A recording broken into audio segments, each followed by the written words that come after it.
Ladies and gentlemen, we're here at Real Deal Talk with my guy. So far out of all my guests, I think this might be the one that I've actually known the longest. Keith Gallo, ladies and gentlemen. And yes, that name is synonymous with the crime family, the Gallos. Am I right? Yeah, pretty much. Pretty much. All right, so not that he was in the crime family, but the lineage goes back, right? All right, so anyway, I believe so. Keith Gallo, and you're actually from Jersey, right? Yeah, I was born in New Brunswick, right outside Rutgers. So you're about to watch an interview with two salty 51-year-old dogs here. Jersey boys. We're about to chop this up, guys. So put the seatbelts on, turn on the volume in the car, because this is going to be freaking comedy. We're going to share a testimony from a man, Keith, that has never shared before fully. Maybe I think you've given some bits and pieces, right? Well, I did H&Is and all that. Speaking of people in jails, prisons, and stuff like that. But the whole story in one shot has never been shared. It's never, not even close. Not even close. So, guys, strap in. This one's going to be a freaking doozy. And just have an open mind, people. Just have an open mind, people. If you don't have an open mind, you're going to want to tune out right now. Yeah. Go ahead and turn off the thing and put on, who should they put on instead? Anybody but these two. Anybody. All right, so Keith, we've known each other, so I think we met mid to late 90s, if I'm remembering correctly, right? 93, 94, 95 down in, I think it was at Schooners and PB. Oh, my God. Oh, wow. Is that place still there? I think you and Dally shut it down. The first memory I have of you, the first night I think I ever met you, I'll never, ever, ever forget it. I was standing outside of Moose's, and Sunday night was Moose night. We used to go to Moose McGillicuddy's down in Pacific Beach. Shout out to my dogs have been, way back in the day. That's my first memory of you, okay? First memory is, and he was jacked. Look at his pipe. He's 51. Look at his pipes. He's got massive arms, this guy. And he's always a big dude. So I'm retired. That's all I got left. Or the arms. The arms. That's all you need, bro. That's all I need. You just need the tank top muscles. That's arms, shoulders, you're good. The show me's. That's the show me's. That's right. Exactly. See? You guys are learning something here. My first memory is standing outside of Moose's, kind of late night, and it was mayhem back then. And all I remember is Keith coming running from it. I think at that point it was like the tavern. Tavern on the corner. Coming from tavern in a hysterical, like something was wrong. And Keith had just blasted somebody. Like he had just... Probably. Because he just loved fighting back then. This is the first night I ever met the guy. And he's out there blasting people, throwing punches because somebody like said something to your girl at the time. Yeah, of course. I'm like, what happened? Dude, somebody rolling up on my girl, bro. And we gotta go. They're coming after me now. So that was my first memory of you. Yeah, of course. Getting in a fight outside a tavern, blasting somebody, and then... I wish I could deny it. All right, so now that I got that little excerpt of how we met. Yeah. But we've known each other kind of off and on. We've come full circle here and there. So to be quite frank, even though we've known each other for a long time, I don't know really your story. I mean, I know a little bit here and there. I heard about it along the way because you guys were doing your thing. You and a couple of our other cronies were doing your thing as I was doing my thing. So we didn't part ways, but we just didn't see each other a lot for a while. No, I went ahead and got married and had my first son Anthony. Yeah. Yeah. Okay. In '96.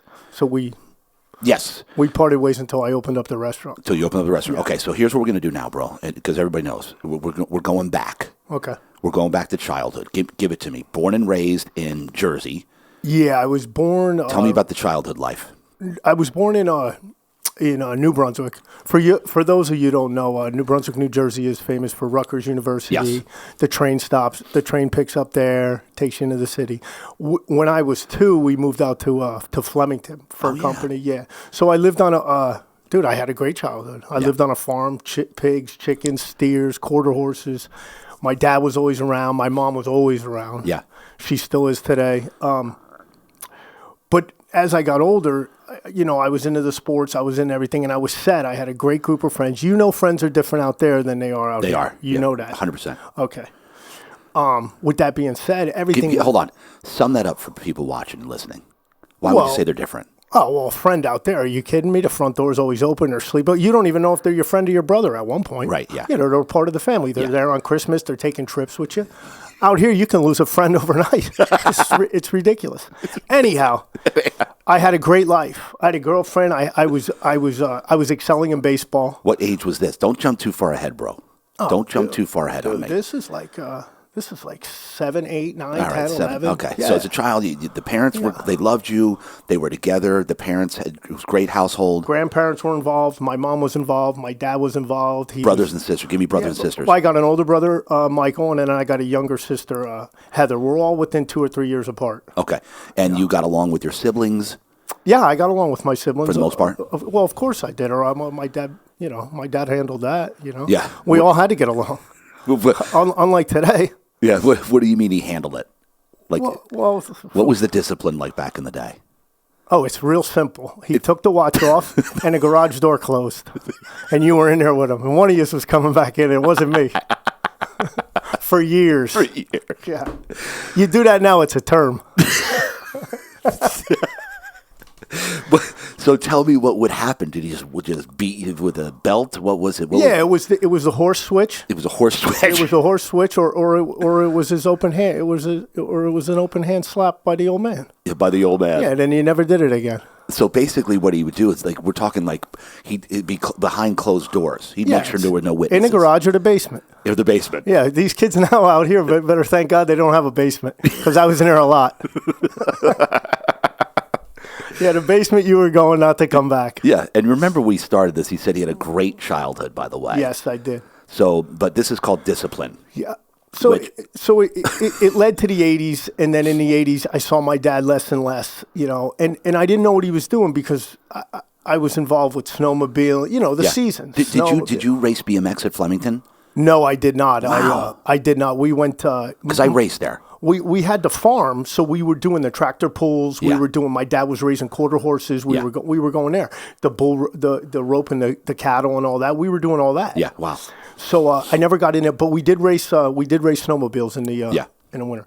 Anyhow, yeah. So it was always sports. Down in Glassboro State, I excelled at baseball, so I was going to camp we were going to Wildwood, down the shore. We all had a shore home. Yep, of course. And everything was great. My girlfriend's family lived right around the corner in Flemington. Now, what age do you have a girlfriend already?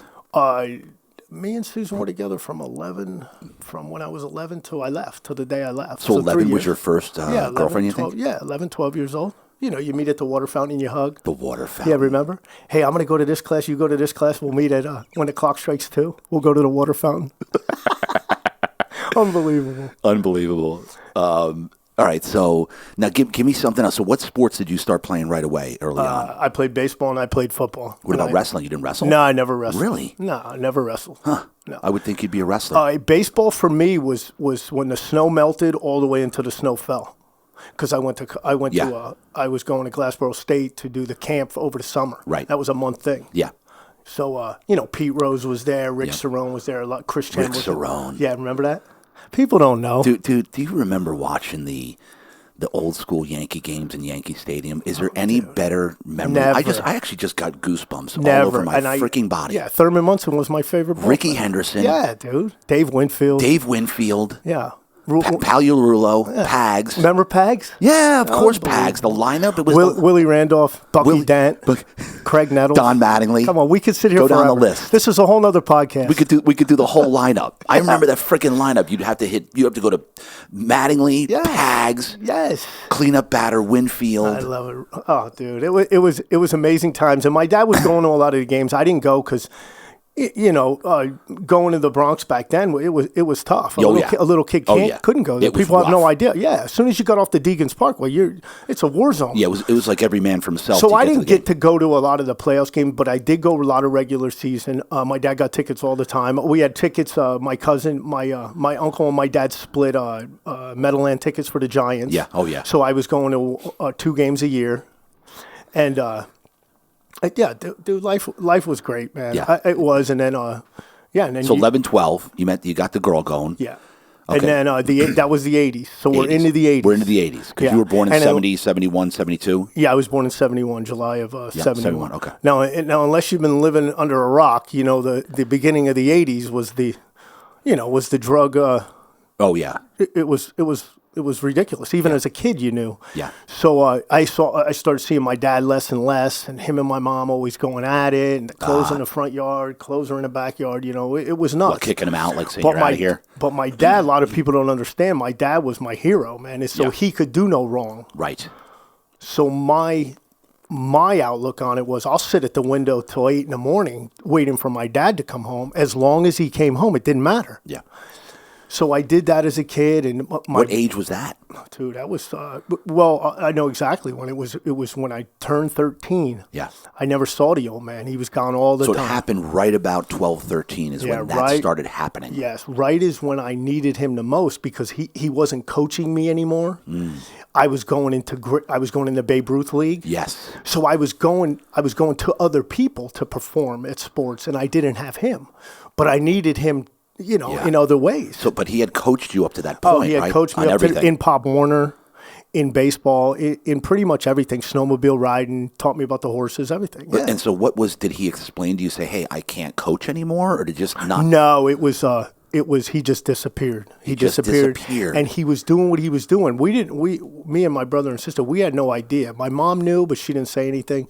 I think my grandma knew. She didn't say anything. But so we just went plugging along. And Italian families, divorce isn't the first thing on the table. Correct. Everybody just doesn't turn to divorce. Yeah. You make it work. You make it work. You make it work. Well, So were you asking questions, like to mom? Say, Mom, what's going on here? no, dude, I was totally committed to my dad. Yeah. And we were like, He could do no wrong. No, he could do no wrong. And he was doing wrong. But in my eyes, he could do no wrong. Right, of course. So I was caught up in that, and it broke my mom's spirit, man. It broke her. I couldn't see what she was seeing. But was I supposed to at that age? Was I supposed to? Was I supposed to figure that out? Yeah. So he would come home periodically, and he'd come home with a bag of cash, and he'd take us to the Flemington Circle, Sneakers Plus, and we could get whatever we wanted. Yeah. Me, my brother, my sister, my best friend Digger, we'd get whatever we wanted, and that was okay. Yeah. And then he'd be home for a couple nights. He'd make some crazy dinners. We'd do a pig in the backyard. We'd do a lobster boil. You remember those? Yeah, yeah. And everything was great. Went swimming, but then he was gone. He disappeared. How long would he disappear for? Well, it turned, in hindsight, he had a place in New York that I kind of knew about. Yeah. I might have even been there a couple times. I don't know, deep into the city. And then he had another place, and then another place, and then we were always going to Florida. He bought a place in Boca. What did he do for a living that He was a hairstylist. He owned a hairstyling shop. A shop? Yeah, he owned a shop. But every time I went there was nobody ever getting their haircuts. So I was just like, So in the Ferrin Mall in Brunswick. It's a big deal. The Ferrin Mall is the first triple-decker mall that was built there. So was he bringing in that much money doing hair? Yeah. I didn't know, and I didn't ask because, again, yeah, could do no wrong. That's my guy. Yeah, that's my guy. Yeah. So put me to bed. That's gone. I'm arguing with my mom because she's throwing him out. My grandma doesn't want to talk about it. So you go in there and there's always that conflict. So I gravitated more towards my grandma, and I winded up spending a lot of my early teens with my grandma. Yeah. I winded up going there because I couldn't deal. So I don't know how far you want to jump ahead. She lived in White House, which is about 5-6 miles from where I live. Yeah. Yeah. And Mom was okay with that? Yeah, Mom was okay with Yeah. that. Yeah. Oh, my grandma's the best. She passed last March, but she was the best. She was sent from heaven, dude. Yeah, she was the best. Your guardian angel. Yeah, she's the best. Oh yeah. Oh. So we proceeded down that road, and things get volatile. Things get bad. Yeah. And my older brother starts hating. He hates me for liking my dad. He hates my dad. Period. And then my sister, she doesn't know any better. She's 3 years younger, but I'm protecting her. So I'm in a role now that I'm not supposed to be in. Yeah, at this young age. And it's called trauma. It's the beginning of the trauma. I'm asked to take care of this little girl. Yeah. But that's not my job. My job is to play baseball, to have the girlfriend. Yeah. Right? Have fun. Yeah. Enjoy life. Enjoy life. Yeah. As a preteen and then a teen. That's right. So that's when the trauma started. So I can pinpoint it at 11, almost 12, and then definitely 13 and 14. And then the hammer falls. And then the hammer Now, falls. have therapists? Have you met with therapists? No, I haven't met with anybody. But JD, remember, you don't do that. Yeah. It's an Italian family. That's correct. You don't go knock on somebody's door and pay them to deal with your stuff. Are you kidding me? That's sacrilege. So, And I don't mean to laugh, folks. If you have a therapist, that's not the point here. No, it's just not. What the point is Keith is hilarious to me, and his take and the way he puts things. That's why I'm laughing. Well, the I'm reason not laughing at therapy. Well, the reason you're laughing is because it's in the early '80s. It's not Early now. '80s Yes. Italian family. Yes. And Italian families, East Coast Italian. Yeah. It's a whole nother freaking ballgame. It is. It's a whole nother set of rules. It is. It is hands down. Yeah. So you're stuck there, and then the hammer falls, and you get to meet. We're moving to California. And then What age were you at this point? Well, I just know the wood burning stove was going. Remember those? Heating the whole house. Oh, yeah. I just remember that's going, and I remember there's snow out, and then I just remember him saying, "Listen, we're looking to move, and we're going to do it in the summer of this year."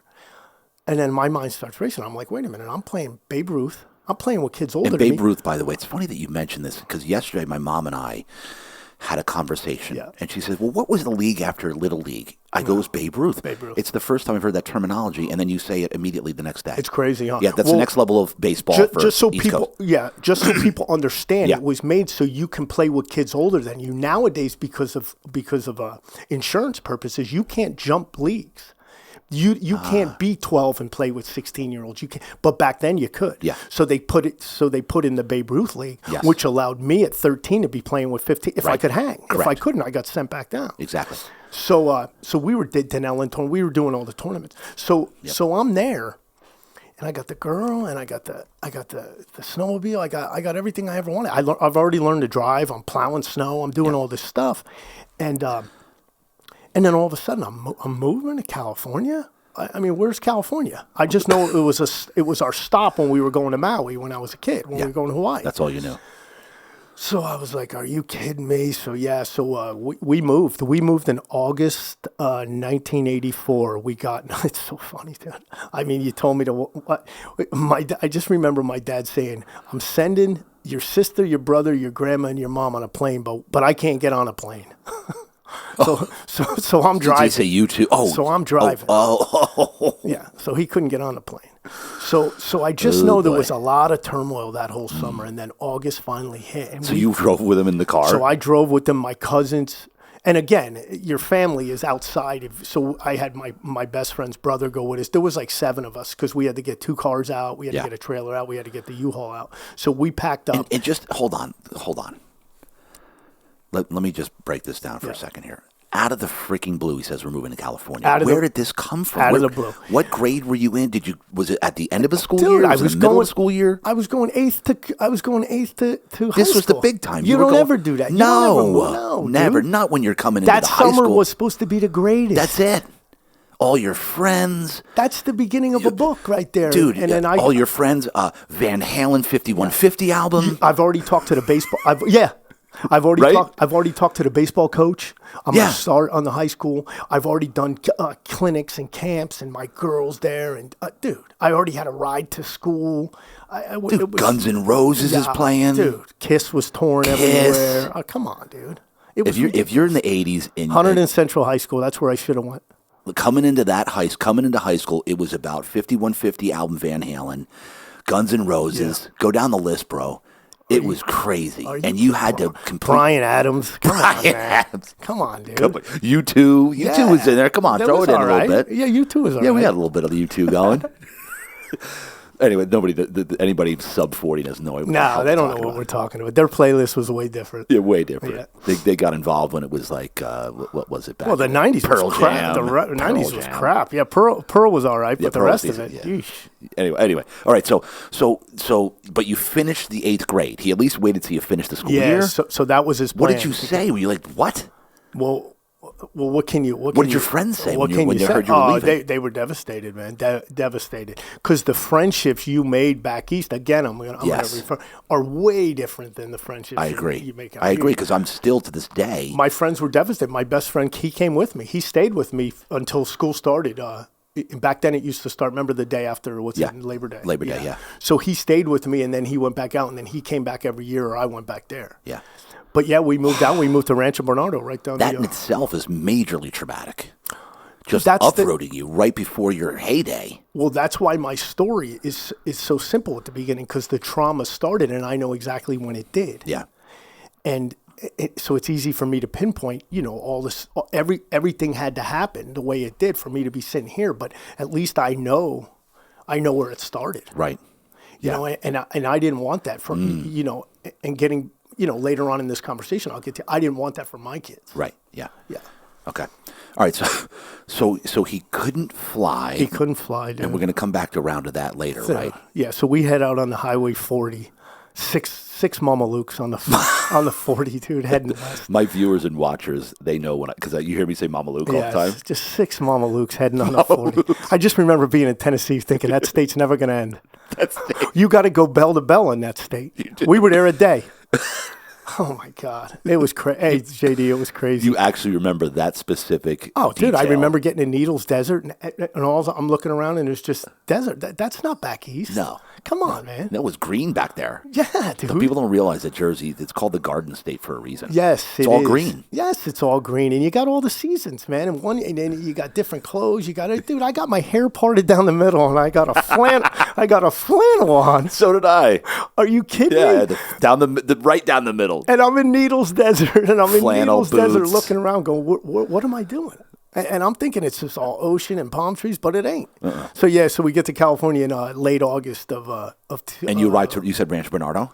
Yeah, we moved to what made him pick San Diego? Listen, my dad bought a model home because we couldn't bring any of the stuff. We didn't even sell our home in Jersey, dude. We just left it, and we left it to a realtor. It didn't sell for another year and a half. Are you kidding No, me? You can't sell homes out there. Like only a few people can afford a horse ranch with an in-the-ground pool. I mean, it was on 3.5 acres in 1984. Yeah. So my dad couldn't sell it, but we had to get the hell out of there. Yeah, I'm telling you, man. I'm telling you. So anyway, we get out here. I hope we're going to get to the point where you realize why he had to get the hell out of there. Yeah, well, of course I did. Can't wait. Caddy informed golf. I'll tell you what, he explained it all to me. What? Yeah. What did you say, caddy what? I would caddy for him. Yeah, okay. Yeah.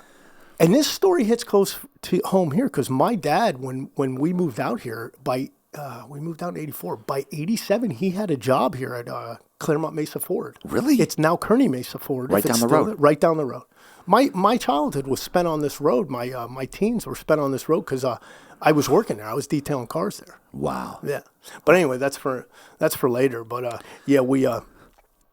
my dad bought a model home because we didn't have time to look for homes. So he just came. You remember model homes? Yes. There was like 4. Yeah. Yeah. So he bought the one, it fully furnished, and we just kept that. Yeah. So we just moved. I couldn't even bring any of my stuff. Nothing. No. You get the hightail out of there. We hightailed it. Smoke trails. Hightailed it. Asses and elbows. Yes.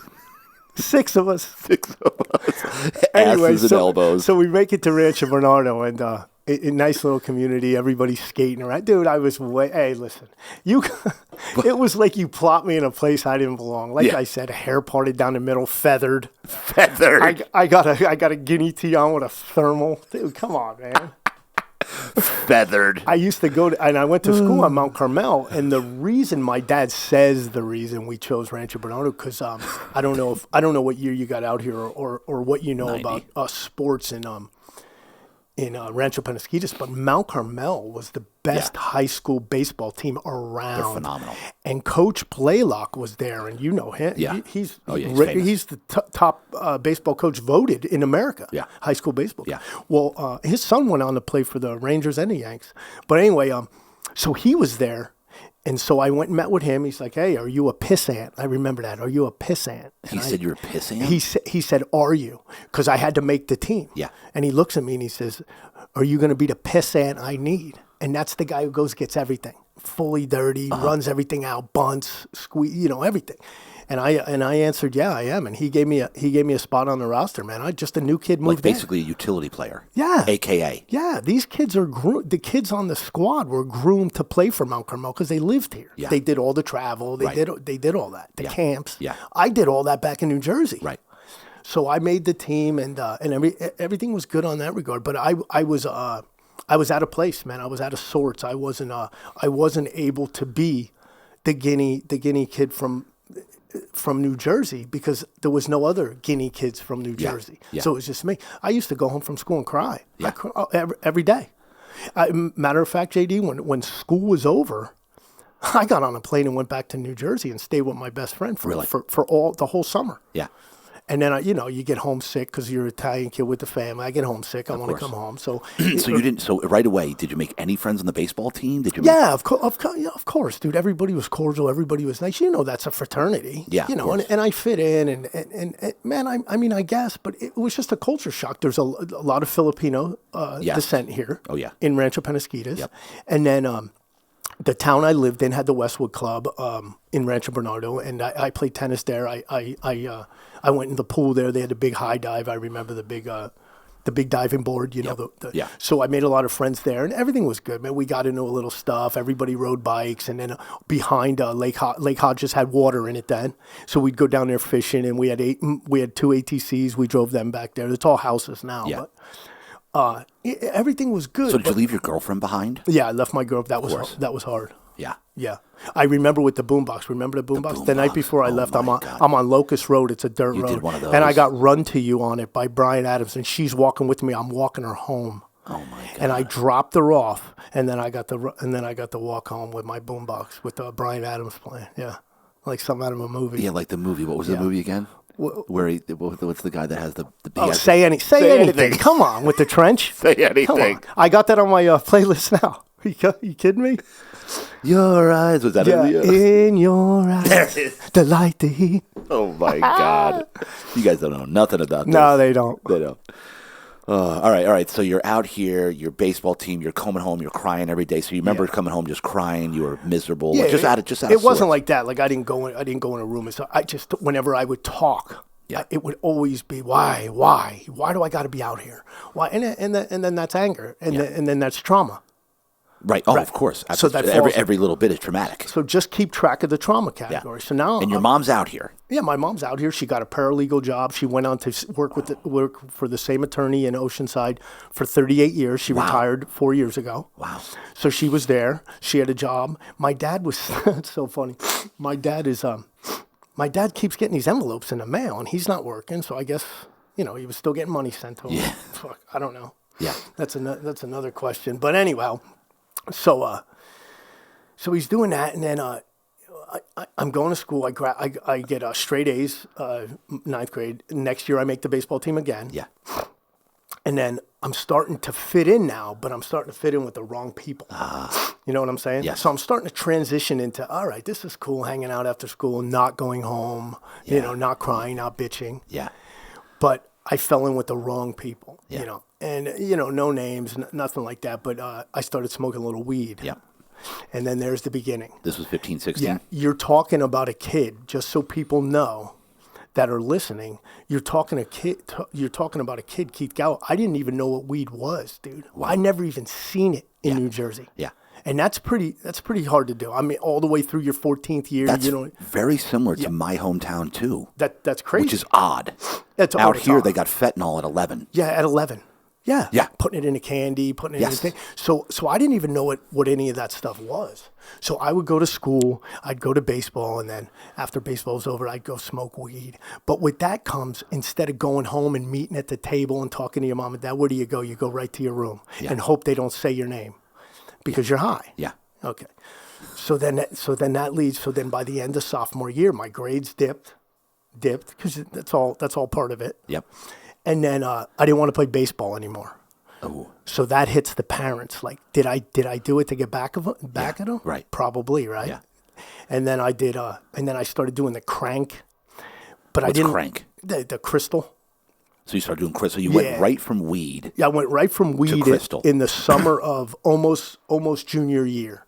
In the summer. Yeah. You remember everybody went to La Jolla, everybody went to Torrey Pines, the bonfires, the Grunion runs. Do you remember any of that stuff? Yes. Okay. What's the big cross up there? In, Helix, Mount Helix. Yeah, okay. Right. We used to go there and spend all night, and then not coming home and then sneak. And so go back though. How did you transition? How did So smoking weed, Well, and then it was somebody at the party. Hey, try this too. Well, it's real easy, and it's not a phenomenon, and it's not like, oh my, dude, you're stoned. You're sitting there, right? Yeah. You're sitting there in a corner. You eat a bag of sour cream and onion chips, and then everybody wants to go to PB or Helix and you're tired. Yeah. So somebody has a line, so you just do the line. Yeah. Yeah. It was no awakening. I didn't go to some tunnel and buy some. I just did it. Oh, there it is. Okay, cool. Yeah, exactly. And so then, now I'm awake, and now I'm at Torrey Pines doing and playing it wasn't paddle. blow; it was crystal meth. Yeah, it was crystal. I think it was. It wasn't called that. It was called crank, though. Crank. Okay. Crank. Yeah. Yellow and mustardy. Yeah, which is basically meth. Yeah. So exactly back then. Back then. Okay. Yeah. So we're in '88. So I do it, and then your weight goes. Yeah. Your personality goes. You start wearing. You start talking like you just become a stranger in your own home. Yeah. And then you alienate. Well, getting back. I told you it all makes sense. Getting back to the family dinners, how you grew up. Those are no more because you're not present at the table. Correct. So your parents don't all of a sudden become dumb. Yeah. I want all you kids to know that out there. We're not dumb. Yeah. But they don't want to see it because you're their baby. You're their child. You're their baseball phenom. You're the kid. You're the middle kid. Yeah. Everybody loves Keith. And they just couldn't see it. But you're crying out for help. The trauma's there. I mean, you know why I did it. Anybody listening for the last 20 minutes knows why I started doing that. I just didn't fit in. Yeah. I was stuck here, and I didn't want to be here.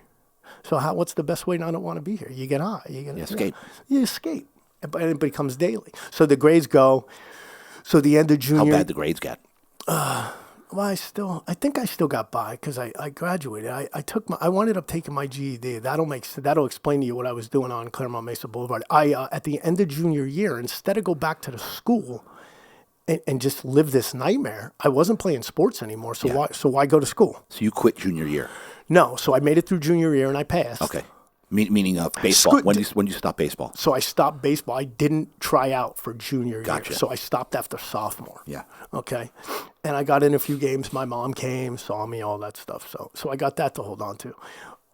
So then at the end, between junior and senior year, my dad's working at Kearney Mesa Ford now as a general salesman or GSM over here down the street. And he decides to instead of dealing with me and talking to me and figuring out what's going on, they just put me in Scripps McDonald Center, the rehab, for 60 days. So they knew you were doing drugs. Yeah, oh yeah, they knew I was doing drugs. To the extent of it, no. And to the sneaking out and all that, no. Yeah. But they knew that Keith wasn't Keith anymore. Yeah. And I say that not to make myself sound great. I just want people out there to realize that the kid who you think is the greatest ball, he could be having trauma. Right. He could be having he could problems. be going through stuff. Yeah, between his ears, of course. Of course. I had a guest a couple weeks ago, Jeff, and it's a very similar story, quite frankly. Yeah. And it was the overlying thing. And he's a specimen. He's ripped. He looks like $1 million. And he said, JD, this can happen to anybody. Anybody. No matter how strong of a mind you have. Yes. It's so powerful. You don't know how many times, fast forward a little bit to my kids, you don't know how many times in the last 5 years my kids have sat in the baseball room I have, my Yankee room, and said, Dad, why does this guy keep doing steroids if he's going to be excommunicated out of baseball? Yeah. And I look at him and I said, because he's addicted. Yeah. ESPN isn't going to tell you that. Right. CNN's not going to tell you that. Yeah. But I'm going to tell you the reason they don't stop with millions of dollars at stake, Yeah. your legacy, Yeah. your Hall of Fame status at Yeah. stake, they still do it because they're addicted to it. Right. And that's why. Yep. Yeah. So I go to the McDonald's Center, I get out, and I think, So were you in denial at that point? Like you had a problem when they said, hey, you're going to rehab? No, I'm Keith Gallo, dude. If they're going to send me there, I'm going to excel at rehab. Did you know you had a problem? Oh, yeah. Yeah. Oh, yeah. Oh, yeah. So hold on.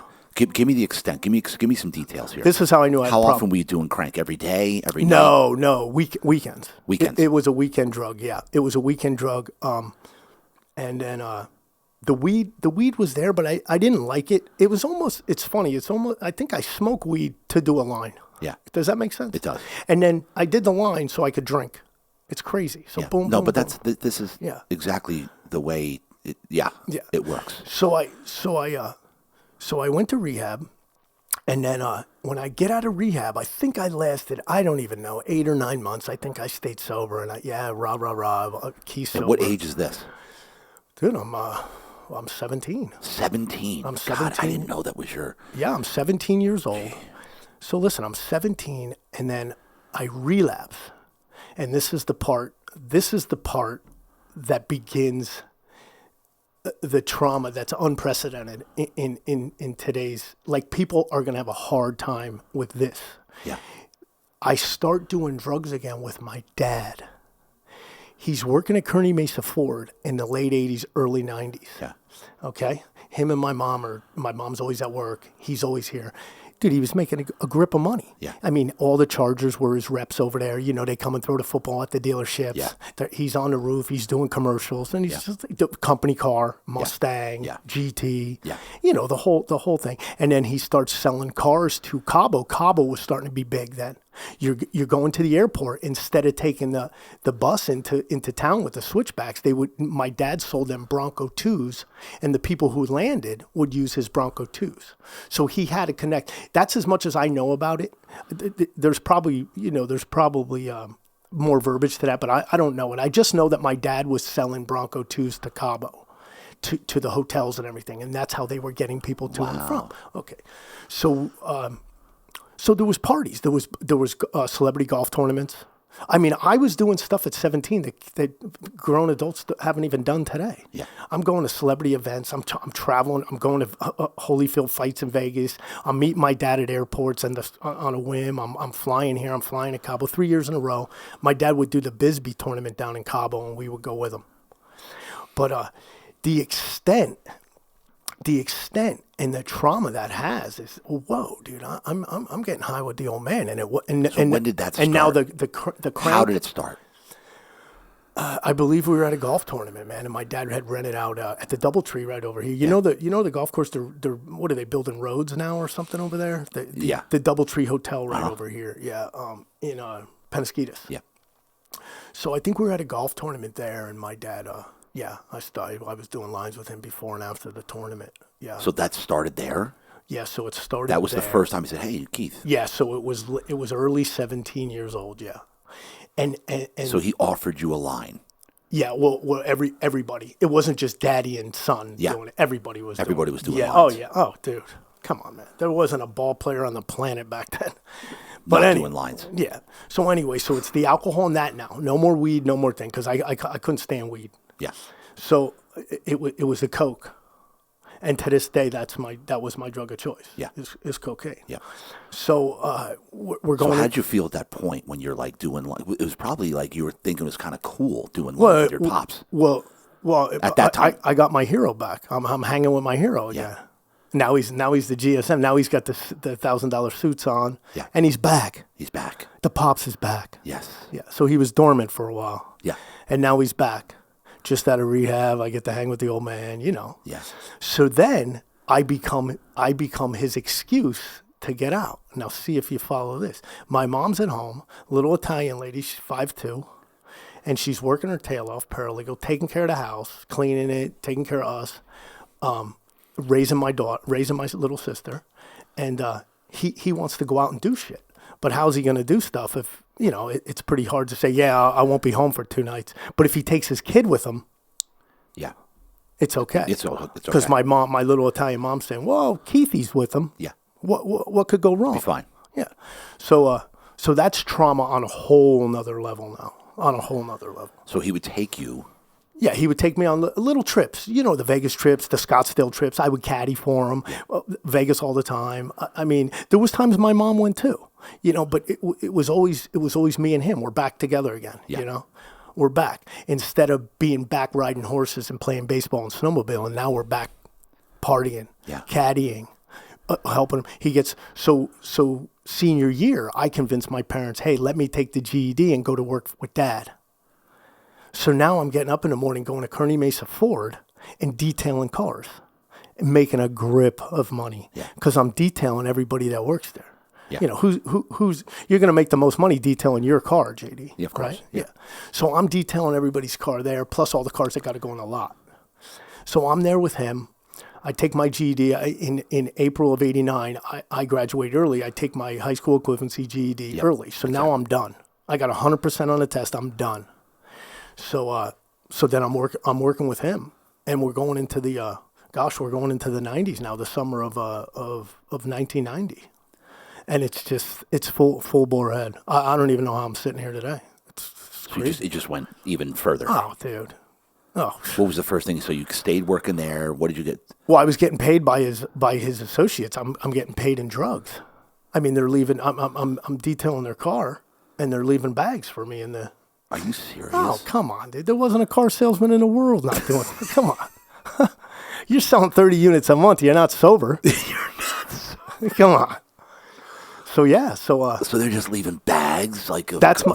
That was my payment. Yeah. I'm going to get them lunch. I'm going to Wendy's over here for the Frosties. Yeah, come on. The Godfather down here? Yeah. I've eaten at there more times than you, and that's a hard thing to do. That's hard. That's hard to do. That's a lot. Yeah. So in the late 80s, early 90s, we were at Godfather's all the time. And then what's that place? I think it closed down. What was the place at the end over there, the prime rib shop? The butcher shop. Yeah, the butcher shop. It's still there. Oh, dude. Hey, oh, my God. Oh, God. I had to go get my old man out of there a dozen times. That place has a reputation. Oh, dude. Come get me. Where you at? Come get me. The red building. The red building. I just go down there and get them. That's what he said, the red building? Because that's right, the side of it is red. Yeah, the red building, dude. That place is shady, dude. as hell. I don't know how it's still standing. Well, it's still standing because it's protected. Yeah, it is. Oh, yeah. Deeply protected. Deeply protected. Yeah, it ain't going anywhere. So anyway, Come get me. What, he's just hammered? Oh, dude, he's hammered, women, the whole nine, dude. Come on, man. So when you went on these escapades, like to Scottsdale and Vegas, there was obviously women. Oh, yeah, or he wouldn't have been there. Yeah.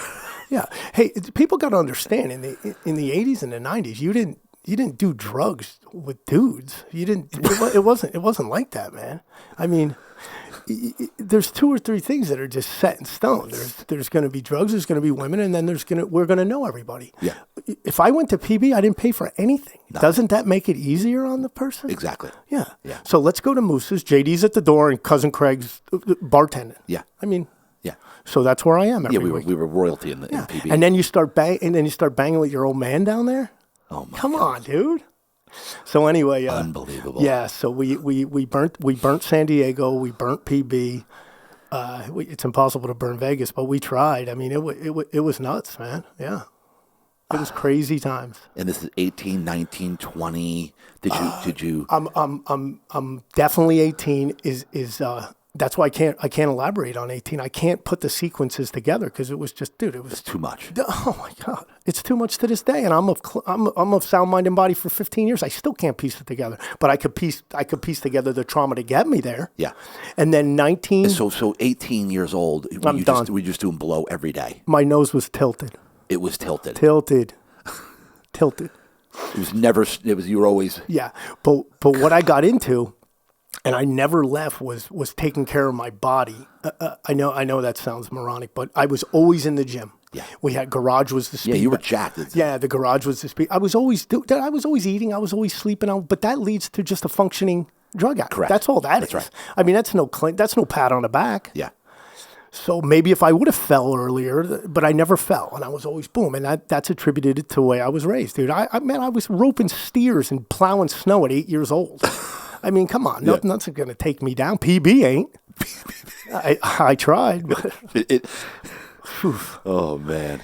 So 18 and 19, I can't speak on. I could just tell you that it was laden with drugs. Complete debauchery. Debauchery, yeah. And you no friends because everybody's pretty much using you at this point. Yeah. You know, Gallo this, Gallo that. And I mean, there's no phones. There's none of that. I want everybody to realize that. There's no phones. There's nothing. We had no phones then. But that there's no phones. And in hindsight, that's what kept us going. Imagine if there was phones. Oh, jeez. I'd still be inside. Yeah. I don't even want to. No, I don't even want to think about it. Yeah. So, Couldn't even imagine. Yeah, so anyway, I'm 20, and then I said, okay, let me pull a geographic. And for people who don't realize what a geographic is, it's the mind of an addict that says, if I move, everything will be okay. Yeah. I just got to go back. I got to find someplace else. But those never work. Right. So I moved back to Jersey, and I lived with my buddy, and within 2 weeks we were going into Harlem and getting coke and selling it and doing it. Yeah. Yeah. So I get in trouble out there, and the minute I find out I'm in trouble, I get on a plane and I come back out here, and within 2 weeks, I plea to selling coke at the Gold's Gym in my hometown, and I have 2 weeks to turn myself in. So this is done on the phone. 20 years old. At 20 years old.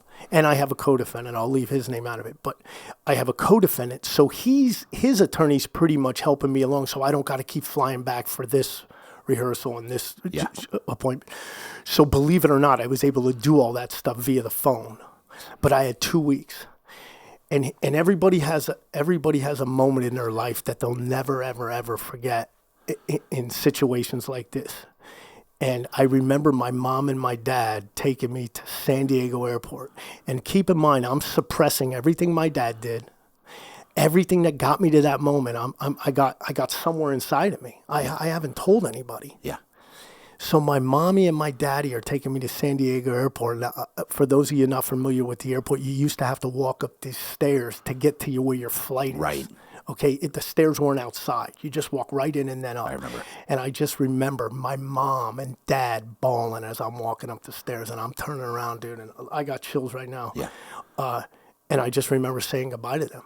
Now it was only a 90-day stint in the county jail in Flemington. They called it the Blue Roof Inn. Yeah. In Flemington, it was only 90 days, and I had all my friends and my cousins visiting me, putting money on the. But that was my first. That was my first moment where I'm like, God, this is my life. I don't know how to get out of it. I don't know how to get out of California. I'm not welcome in New Jersey. What am I going to do? What am I going to do? So I get out. My dad comes and picks me up. We go to the diner at Somerville Circle, and he looks at me and he goes, when you get back, things are going to be different. So I'm at the diner in Somerville. We stop there to eat pork roll and eggs. It's so funny. It's so funny how you remember certain Taylor ham. Yeah, Taylor ham. It's so funny how you remember certain. He looks at me. He goes, "Things are going to be different when we get home." So I'm thinking to myself, okay. So we stop there. We go to the airport. We fly home. My mom's got everything for me: new clothes, new sheets, new bed, new everything. And then I go to the same house in Rancho Bernardo, and then that's when I started my physical fitness journey, dude. And I was I'm not going to say I was clean and sober, but I'll tell you what. I started that year, 94 was the year I started really, really getting into my body. Yeah. Like trying to figure out if this is it. Remember what I told you? I'm stuck. I can't go to Jersey. I can't go. I'm stuck. My dad's pretty much worthless to me anyway. Yeah. And and he's still doing his thing over there, but things are changing. People are starting to. The car business is changing at that point. There's no need for a GSM anymore. There's salesmen are doing a lot of stuff from home and all that stuff. So I know that was changing. So I know he was getting out of that. So there was no more of this. So I get into the restaurant business, which I've been good at since I was a little kid, and I start working. I start doing that. But where were you working? I was working at a Valentino's in Rancho Bernardo. Yeah. I don't know if it's still there or not. I don't know. I don't think so. Another Italian family owned it. My dad winded up becoming part owner in it, so I pretty much could do what I wanted. And I learned to do everything in a restaurant in there in my 2.5 years there. He was already a part owner of it? He became after I started working there. Okay. Yeah. So it had a little bar. It had all that, and then so I'm doing that, and I'm 20. I'm 21, and I'm trying to figure things out, but I know that bodybuilding, I know that the gym in San Marcos off of Nordal, Gold's Gym. Yeah. I know I saved my life in there. I know I would have been dead if I didn't go to that gym. Really? Oh yeah. As soon as I got off the plane, I went there, and my buddies, you know a couple of them, like Robert and those guys. They were down in That's Jeff right. Campbell, Yes. and those guys. Yeah. So we all formed this unit, and we went there every day, 2-a-days. And we got jacked. I mean, I was 213 pounds. Yeah. And it was something that I enjoyed doing. And then the partying, because your body looks so good, the partying comes second, you know. Right. Even when we went to PB, there was nights we didn't even drink. We just went down there for the chicks. Yeah. And then everything started becoming clearer. And then I had an opportunity to invest in a restaurant. My time and my dad was going to be part owner in it. And it was off Ted Williams Parkway. Yep. And it was called the Big Apple. And then that's where I really learned how to operate a restaurant. And I'm thinking to myself, God, I could do this. I could be a restaurateur. I could take care of my body. I could hire, I could fire, I could run a restaurant, and then everything would be okay. With that being said, the trauma's still there. I'm still knee deep with my dad. He's still in my life in a negative and a positive. My mom is still in the dark about what the hell's going on or what has gone on. And so needless to say, I'm 20 and I'm hiring, and I hired this young lady to become a bus girl and eventually work behind the counter. It was a deli and a restaurant. It was huge. I don't know if you're familiar. I don't even know what's there now. But where those baseball fields are off Ted Williams, it was in there. It was a brand new strip mall. Got it. I know the area. Okay. So I'm in there, and I hired this young lady, and long story short, she eventually became my wife. After a year of working with me and everything, I asked her to marry me. And Regina. And this was in 1995. And we hung out. We went down to PB a lot. Yep. I showed her. Yeah, she was underage. I'm not going to say anything, but you let her in. Let's we'll cut that out real quick. Yeah. So anyway, we were doing that, and then we got an apartment together. So now I'm away from my family. They loved her. Everything was good. My dad's still doing dirt. My mom's still heads in the sand. My brother's doing something. My little sister is just struggling to be a woman inside of that home. Yep. I know that. Was your dad with you at the restaurant at all? Like, was he working there? Or? You know what? He invested time, but he was trying to keep Kearney Mason Ford going at that time. Yeah. I know that, but he was in it. He was in and out. But me and the other owner, we were in there all the time. Yeah. I mean, I was pretty much living and dying in there. And anyway, so there comes a crossroads. I move out with Regina. We get an apartment off Carmel Mountain Road, and Anthony is made. My first son, Anthony. Yeah. And this is in. At what age did you have him? I was, Anthony's 26 now. I was 24. 24, okay. Almost 25. Yeah. So he was conceived in, I think, early spring of 95, because he was born in June 11, 96. So he was maybe late summer he was conceived. So that changed everything. I got out of that restaurant.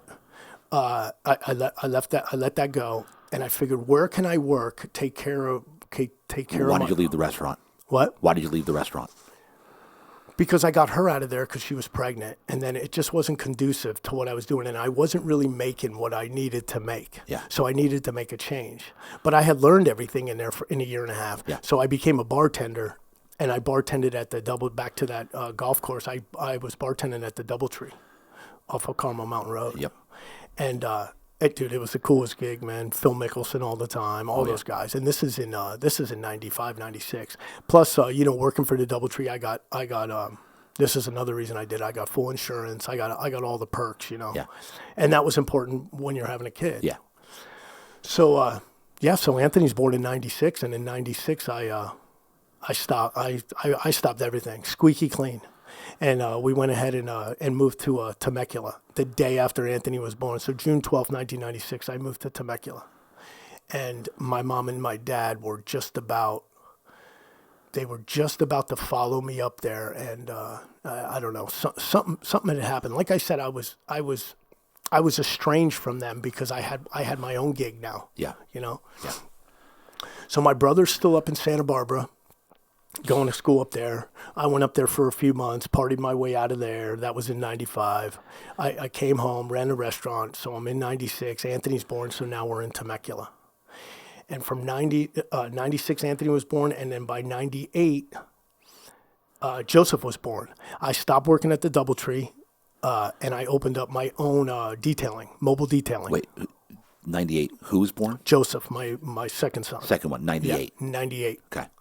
So now, no partying at all with the drugs. We would go out to the winery, Stoughton Winery, and all that. My wife and I with the baby. My sister lived up in Temecula. She went up there a year before me. I think that might have played a part in me deciding to go up there. But she was a couple exits away from me, and I opened up a mobile detailing shop. I had a little truck, Yeah. water in the back. Yep. And I went around town and I started meeting everybody. And with my personality, I was working 6 days a week making a killing. Yeah. A killing back then was $4,000 or $5,000 cash a month. Right. And then we went from that house. We bought our first house on the Highway 79 in Temecula. And then in 2000, so I had the two boys. We're living in the house in Temecula. And then in 2000, I start partying again. And we're opening. How did it start? And we're opening the restaurant. So my dad moves up there with my mom. I'm trying to piece all this together. In '99, my mom and dad move up to Temecula, and they live off another exit. So we occupied 3 exits leading up to wine country. So I have a new house. My sister has a house, and then my mom and dad moved up there. So my dad starts cruising around with me, detailing cars, and the whole time we're driving around together, we're back together again, right? Yeah. So there's the trauma right back that I learned, that I escaped for 5 years. Yeah. And we're driving around, and we say, hey, let's open a restaurant. There's literally no place to eat up there. There was an In-N-Out Burger and a Del Taco, and that was it. Yep. So we're driving around and we meet an attorney. We go and we talk to the attorney and said, hey, what will it take to open a restaurant in this town? We want to do high-end Italian, Central Italian, veal, steaks, chicken, none of that veal parmesan, none of that. No spaghetti and meatballs. We wanted high-end because that's what we were used to eating, just like you are. Yeah. Yeah. That's one of the things I love about you, too. Thank you. Unbelievable. Yeah. Unbelievable restaurateur you are. Yeah. Thank you. So it's a gift. Yes. So listen, so we fast forward all that stuff, we winded up opening a restaurant. We opened up this little restaurant. So had you started doing drugs already at this point? No. At this point, we're just doing the winery thing. Yep. Just drinking a little wine here and there. Yeah. Was he still doing blow? Up there, no. He was a fish out of water up here, my dad. So he spent a lot of time with my mom. That's probably the closest they were for a while. Right. So she tells him to come work for me. We're doubling our business. He's pocketing money. I'm pocketing money. We had a little nest egg. He had a little nest. So we opened the restaurant, and we had a partner. Our attorney that we went to ended up being our partner. Yep. We opened this little restaurant, JD, and it sat maybe 65, 70. Dude, it was packed every night of the week. Yep. And it was small, and we could cater to everybody. We were doing dude, we should have never left. But with success comes, let's go bigger. Yeah. So we get an offer by Starbucks. They put the black line across the street to see how many tires go by it. Yeah. That's how they open Starbucks. X amount of cars got to go by that area before they'll open one. So we see the black line go up, and we're like, what are they doing? I hope everybody understands the black that counts the cars. Yeah. That's how McDonald's know where to put their spots. That's how Starbucks. They need X amount of traffic to open a spot. Right, exactly. Yeah. So we see that go up, and then all of a sudden Starbucks exec comes in and says, hey, we want to buy the last year of your lease out, and then we'll pay for some of your moving to a new spot as long as you find it. So we go to the next town over, which is Murrieta. So you took the offer. We winded up, fast forward 3 or 4 months, we wind up taking the offer. We find a spot. What'd they offer you? They paid. They just bought out the lease? Yeah, they bought it, and I think they gave us some, I'm not sure the dollar amount, maybe 15, 16, 17,000 to move. So we moved, and then in the interim of moving, we applied for a liquor license. Oh, so you didn't have liquor license there yet? We had beer and wine. Beer and wine, okay. But beer and wine kind of get you in the door. Right. So then you apply, and as long as around there doesn't have other liquor licenses, you're good. Yeah. So we take the liquor license that we get, and we open up this restaurant, and then I start making phone calls. I call my cousin, and he comes up. He streamlines the bar for us and everything, and we're seating 120, 130. The bar's packed, and then our liquor license, we paid more for a cabaret. Yeah. Which is you can stay open later, and then you can have the live music. Yeah, music, that's right. Yeah, and then with that comes, your premium on your insurance obviously goes up because of the dancing and all that. So we're in deep now. And then that's when the partying started, to answer your question. In 2000, the partying started. So you at this new location, you're there maybe within a year. Yeah. Party started. The party started and never ended. You're talking, I don't even have to elaborate. From 2000 to 2005, it started and never stopped. It just went straight through. It just blow. Yeah. People ask me what happened to my restaurant. I tell them I snorted it. Yeah. It was mayhem. We were making money. It was like an ATM. Who brought it? Who brought it the first time in? Like, who was it? Dad? Was it? Well, we got to go. Well, meaning who was the first? Hey, let's line them up. Customers. Customers. So the customers, Jersey, dude. People were coming in there. I know. This sounds strange, but people were coming in there wanting to take our pictures with me and my dad. Yeah. Because we were in, dude. That was the Bible Belt. Right. Back then. Yeah. We did something that we shouldn't have been doing. We had people knocking on our door as we were. You before you open, you do the pre-sale. Yeah. We weren't selling anything, but we were selling ourselves. So there's a pre-sale booth. So I'm out there, dude. You had to see it. We were like action figures. You were celebrities. Yeah, I guess for all the wrong reasons, but we were like action figures to these people, man. It was crazy. Yeah, you were celebrities. And then we had your guys from Jersey, Yeah. Baldy and Jano, and then we had Dally behind the bar. And say what you want to say about Dally. He's a great bartender. Yeah. He just is. Yeah. So. Oh yeah. Yeah, and he could bullshit with the best of them. Huh? Oh, no question. Anyhow, so we got all those guys. So we got all the people. It was almost, it was almost a film, a Scorsese film, dude. It was crazy. I got the beautiful family at home. My daughter's born in 2001. I got everything I wanted. 2 boys, a little girl, beautiful little girl. Yeah. Best thing I ever did. So now you got 3 kids. I got 3 kids. 2001. I'm in a bigger home, so everything's bigger. Okay. Yeah. I remember that home. Everything's big. I remember that head right there. That so I pay cash for the pool. The pool's got a bridge, jacuzzi, anything. It was like going to Rubio's in the back with palapas everywhere. Yeah. It was crazy. So anyway, the house is completely Costco. I had a Costco problem. I mean, it was crazy. The Costco problem. Dude, the whole house was Costco. You could go shopping at my house and buy. It was crazy. Anyway, so the pool. So the partying started. Yeah, the part. And was it during the work? Was it in the morning? It never ended. Listen to me, dude. I'm 203 pounds. It was just ridiculous, man. Tell me you wouldn't like to work somewhere where you could wear a T-shirt with your arms sticking out, your chest out to here. I do. Alcohol. Oh yeah, I love it. Exactly, he does. Look at. Every day, my uniform. I know, me too. So anyway, so so I'm what there. Customers were doing blow with you? Was it just JD? Everybody was doing drugs in that restaurant. Alcohol, dude. I mean, would you just be up for days? Like, dude. We were doing 120 to 140 dinners a night, Tuesday through Sunday. It was our wine list was 142 wines. We had wine, silver, all the stuff dude, that was all on our list. Dude, 2001 through 2003. So it was unbelievable, dude. Unbelievable. Our catering jobs were all up in tons of money coming in, and was a lot of for it my dad and I, tons of money, a lot going into drugs.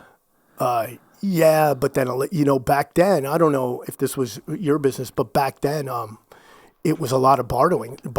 So if I wanted to go to the tanning bed, I just traded the tanning girl. If I wanted to go to Aloha J's, I just traded out that owner from my restaurant. Right.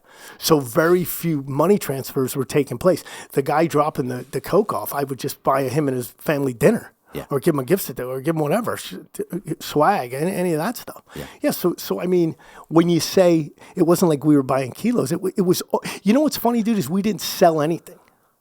We just did drugs. So when the cops finally came in 2002, I get to work in the morning, and like it's like you're always here. Yeah. Even when you're not here, you're here because you're building something. Right. So we get there in the morning, ready for lunch, and people know in a great restaurant, the only reason you stay open for lunch is to get yourself ready for dinner. That's the only reason. You're not retiring on lunch anywhere in America, right? Unless you're fast food. Yeah. So anyway, we're there, and I get there one morning, and I'm the first to get there. Pull up in my Lexus, and there's a friggin' the axe that's in the fire hydrant is in my front door, like in between the doors, and I had these big, huge wooden doors with glass and everything, and. Yeah, the cops had a warrant, and they ransacked my restaurant, thinking they're looking for.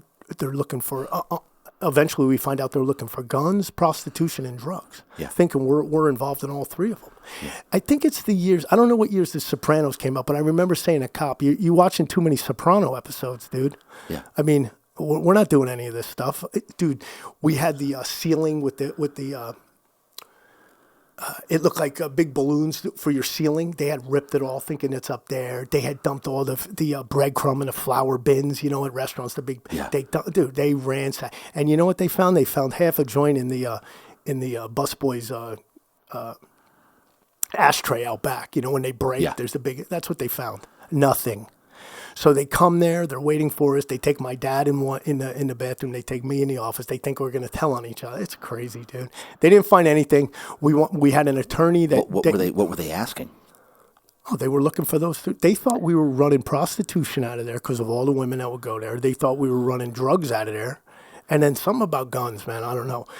But in the state of California back then, if you owned a bar and you made X amount of money, you could carry a gun. Right.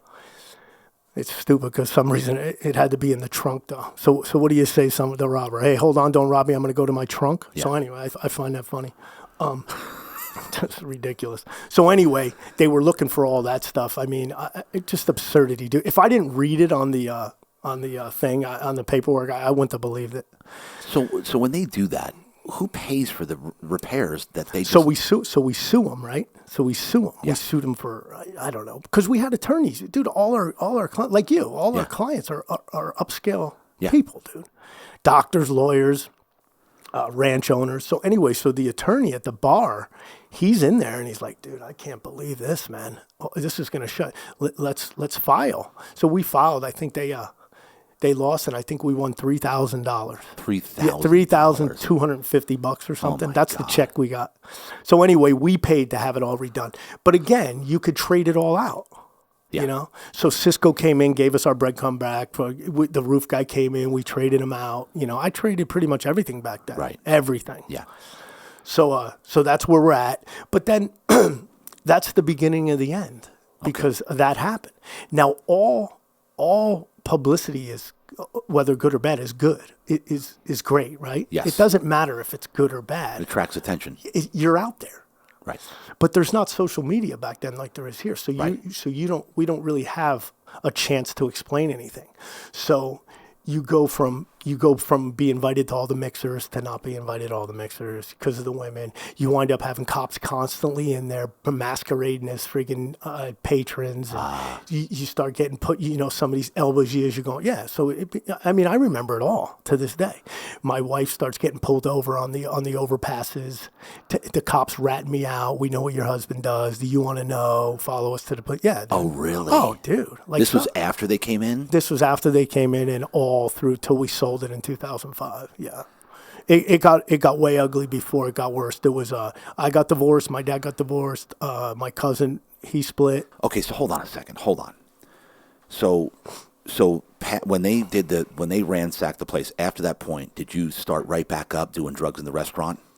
We started right back up, and for the most part, we were doing, there was always live entertainment, and we were cutting everything short, and we were going kind of against the blueprint that we had made. Like, we were the final call, and then we got everybody out, whereas a lot of the bars were calling last call one. Yeah. And then having taxis outside. So we started doing all that, because there was a lot of money at stake. Yeah. A lot of money. Yeah. And it was a very successful business that we were ruining. And my dad was coming at me sideways going, yeah, it's you. And he's coming at me sideways because I packed the place. Yes, but who was I packing it with? Right. You know what I'm saying? Yeah. And I was the man, dude. I was the best way. I still am to this day. There's nobody better than me out on that floor. There just isn't. Yeah. Because I knew all the food. Yeah. I knew all the food. I had an answer to everything. I knew all the wine. I knew everything. Yeah. So with that being said, there's so many variables, and I hope you follow this, and I hope I hope the listeners respect this. You have your wife at home. You have 3 kids that are starting school. You have to go to their games. I have to be a coach still, and all that stuff follows you. So now your kids are starting to have to answer questions like, hey, what's going on with Il Baci? And Il Baci, like you do, they're sponsoring everything. Il Baci sponsored everything. I have all the gear at home. Yeah. I sponsored Little Leagues. I sponsored gymnastics. I sponsored everything. Everything. Yeah. And all this bad pub follows you into your home. Never mind keeping the doors open at the restaurant. So now I'm at home and I got the wife. And then I got my kids. My son is 6, 7 years old now going, hey, Dad, you're never home. You're always at the restaurant. Well, come with me then. So then he starts coming with me. I put the basketball hoop in the back, like you do. Yeah. Right, to accommodate. Yeah. Yeah. So the money and the aggravation start just colliding, dude. All this money, all this aggravation. And so the cops kept harassing you Dude. Just because we were successful and because their wives were out with their girlfriends. Times were different back then, man. There was none of the cell phones, dude. So those girls it was crazy. It was crazy. We had a dance floor. We had, we had the best bands playing in there. I had TVs. And listen, it was a freestanding building with a street address, like a house address. Yeah. So I was getting direct TV in there for free without paying the commercial cost. Right. So I had all the fights in there. Tyson, Holyfield, Buster Douglas. It was all in my spot. Yeah. Yeah, you had everything. Oh, dude. And then we had the food to back it up. I had my cousins from Jersey out here. They were cooking. My dad was cooking. I was cooking on weekends.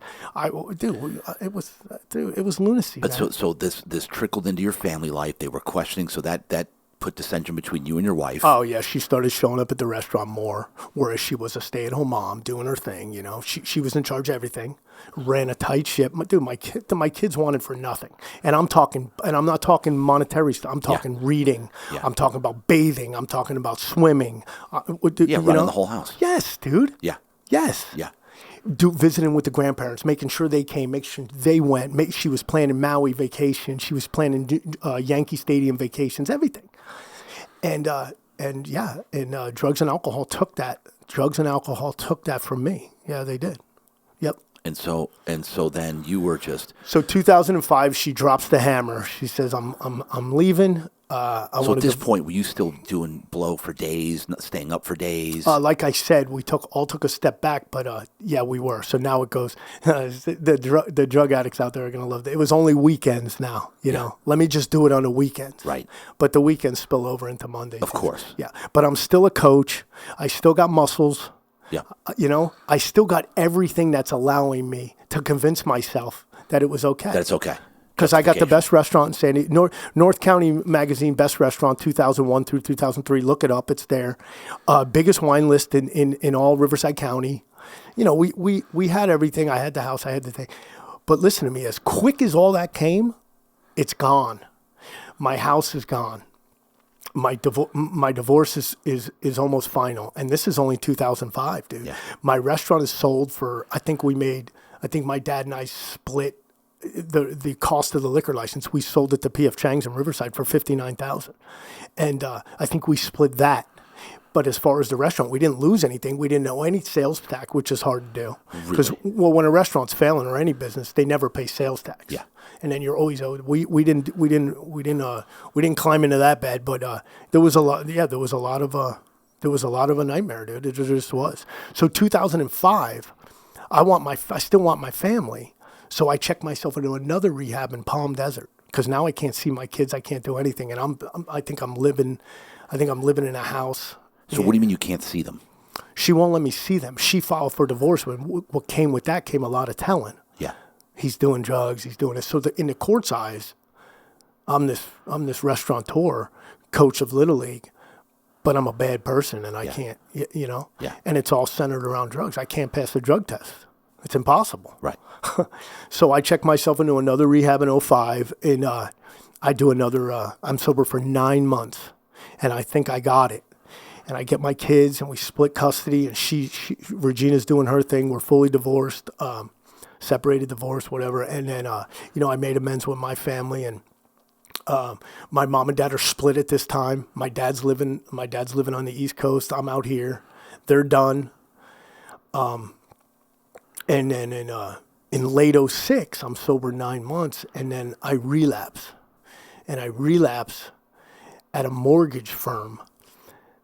And I'm right back in the spin cycle, man, of big money. I'm doing mortgages now. I'm doing refis. And or anybody that hasn't lived under a rock knows in 2006 through 2008. Oh, yeah. Dude, you could refi anything. Anything. So I'm in there, and I'm doing loans in 37 states.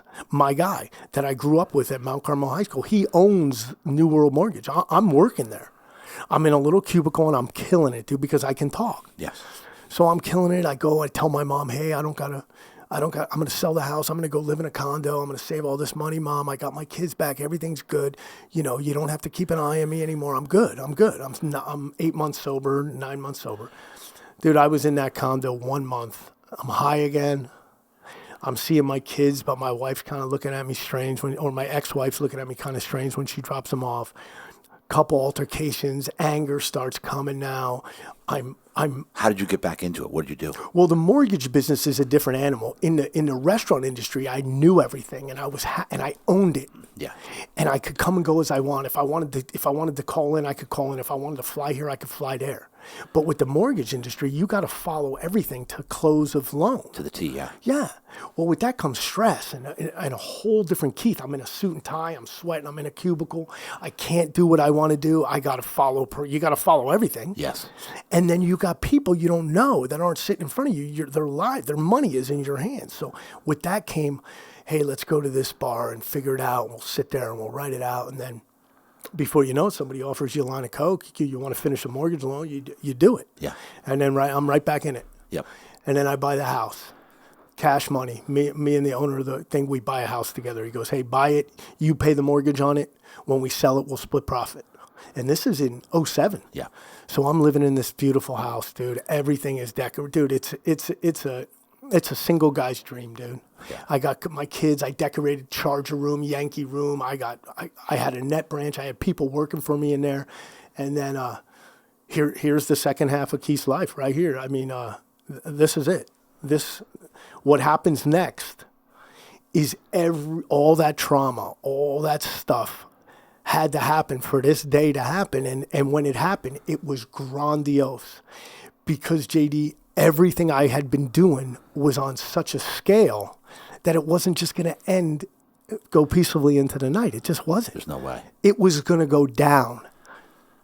And by the grace of God, dude, and by the grace of God, in July 3rd, 2007, if you guys have been listening and following me, I was built. I had muscles. I had a house. I just want all you guys to understand this. I had a paid-off car. I had a gym in my garage. I had a basketball hoop inside my home. There wasn't anything I didn't have. My refrigerator was stocked. I ate my food, but I was a full-blown addict. I was an addict with women. I was an addict with drugs. I was a bad dad. I was a bad son. I was a bad husband. And on this day at 7:10 in the morning, while I was watching my nephews, they were playing basketball, the double shot. Yeah. And I had big, huge beanbag, the $500 beanbag that you could just die on. I had one of those. And my front door came crashing down, the whole thing. I had 2 double doors. Both of them came off the hinges. I'm laying upstairs, just relaxing.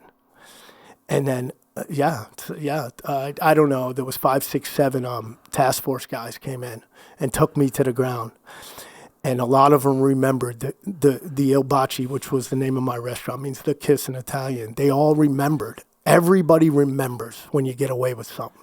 So all of it came to a head on the stairwell of my house. Yeah, they took me down, and they broke my ribs, and they did everything they needed to do. They dragged me down the stairs. My nephew's crying. They got me in the back of that car. And were they bringing up the restaurant? Not yet. Yeah. Not yet. But they didn't need to do that. They had me. Yeah.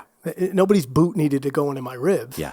But they before when they get the warrant and they already know about Keith Gallo. Yeah. Yeah.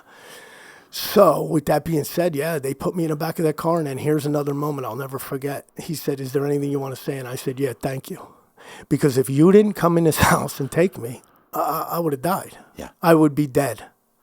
And then I said, just make sure my nephews are okay. Tell them Uncle Keith loves them, man.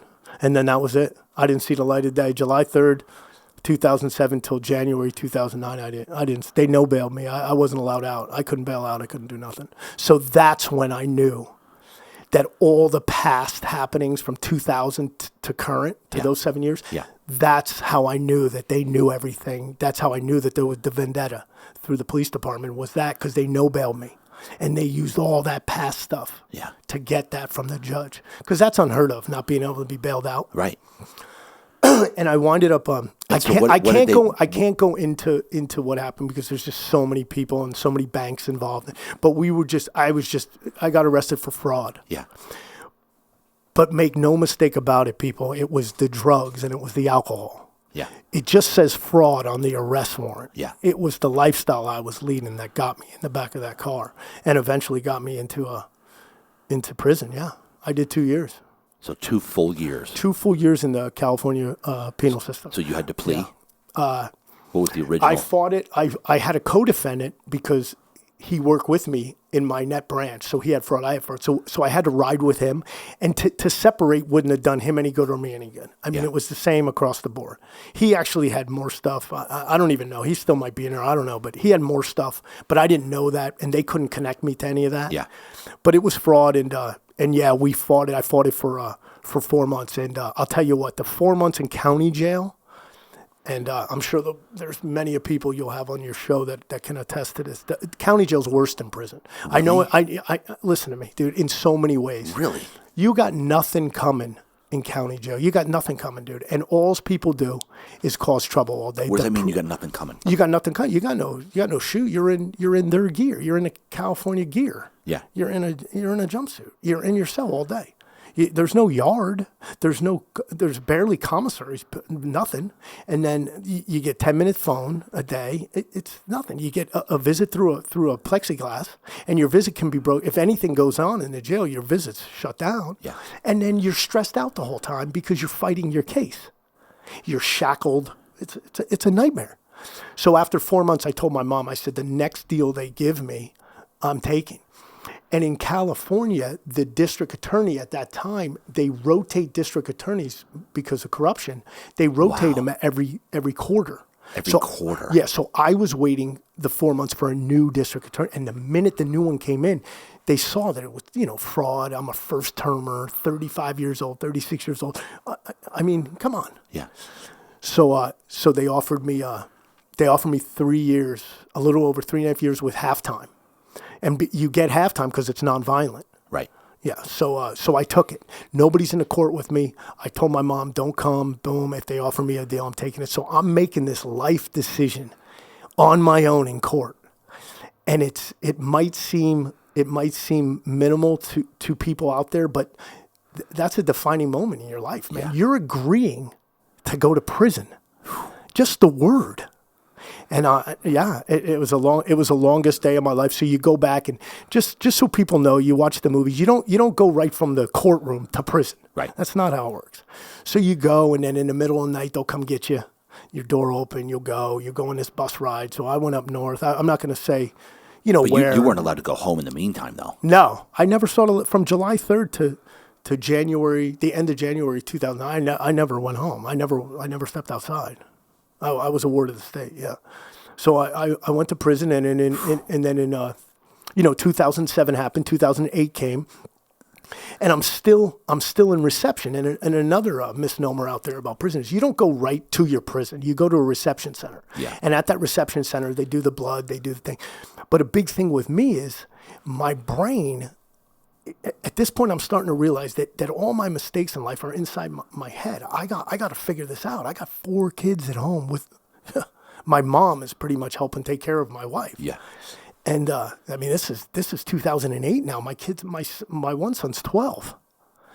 So were you able to talk to when you first got taken in? When were you able to talk to the family or? Yeah, ask me questions. Any questions you ask now, the answers you get will be precise because I remember all this now. Right. Yeah. Okay. So the first visit when they called you in, when were you able to call and say, "Mom, Dad"? Listen, I called my mom and she was crying so bad, and was so. I don't know the word for it. She was so. I'm not going to say. She was devastated. Devastated. She couldn't talk. So that was a wasted dime. I was done. But who am I going to call, JD? When you're a drug addict, you don't have the best of friends. No. And look at all the damage. And they certainly don't want you calling them because then they're like, "Don't call me." And the house I owned with the owner of mortgage company, Yeah. dude. He's a multimillionaire, dude. I got to protect his honor. I can't rat on nobody. I'm taking all this blame on my own, this fraud thing. And I'm like, so I can't call him? Yeah. So who am I going to call? So I call my old man, and he's like, okay, I'll get there. So he was the first to come. And he came with his wife at the time. I apologized, and it's a very sad at that point because you let him down. I got some sleep finally, and the drugs are out of me, and you're pretty much raw, and somebody could say something to you, and your life comes crashing down over and over again. Right. Because what if my dad said, "Don't worry, I'll take care of your kids"? Well, boom, that's a gut shot. Yeah. Because he's not supposed to be taking care of my kids. I am. Yeah. Yeah. So, don't worry, I'll put money on your books. Boom, there's another shot. I don't even have any money. Yeah. Hey, don't worry, I'll make sure everything's out of your home. Oh, shoot, I just lost my home. Yeah. It's crazy. Yeah. So then my mom finally came, and she was of clear. I guess my brothers and sisters had talked to her, and I could just imagine that conversation. Like, what did you expect? It's Keith, blah, blah, blah, blah. But my mom made it a point to put money on my books, get me an attorney. And the attorney, because I was going to plea and I didn't have a leg to stand on, the attorney did the job for $2,500. Now, if he was going to fight that would have been upwards of 10. Yeah. And that's back then. Right. That's not even now. Yeah. So I had an attorney, and that, JD, is like you go back to your bed and you can actually sleep now because you got somebody with your best interest. Correct. Okay. So money's on my books. For those people who don't know, that's just money so I can eat. Food that comes in commissary and stuff like that.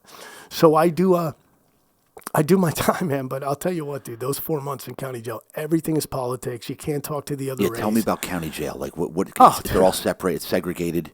It's just a bunch of criminals, ages 18 to whatever, running around. They love it. They love it. Dude. If you're in a gang and you got all your gang buddies in there, it's like a roof over your head. They love it, but I'm 36 with 4 kids on the street. I don't want to live that. Yeah. So they're making Pruno. Well, Pruno affects you and I because if they get caught, the whole place is shut down. What the hell is Pruno?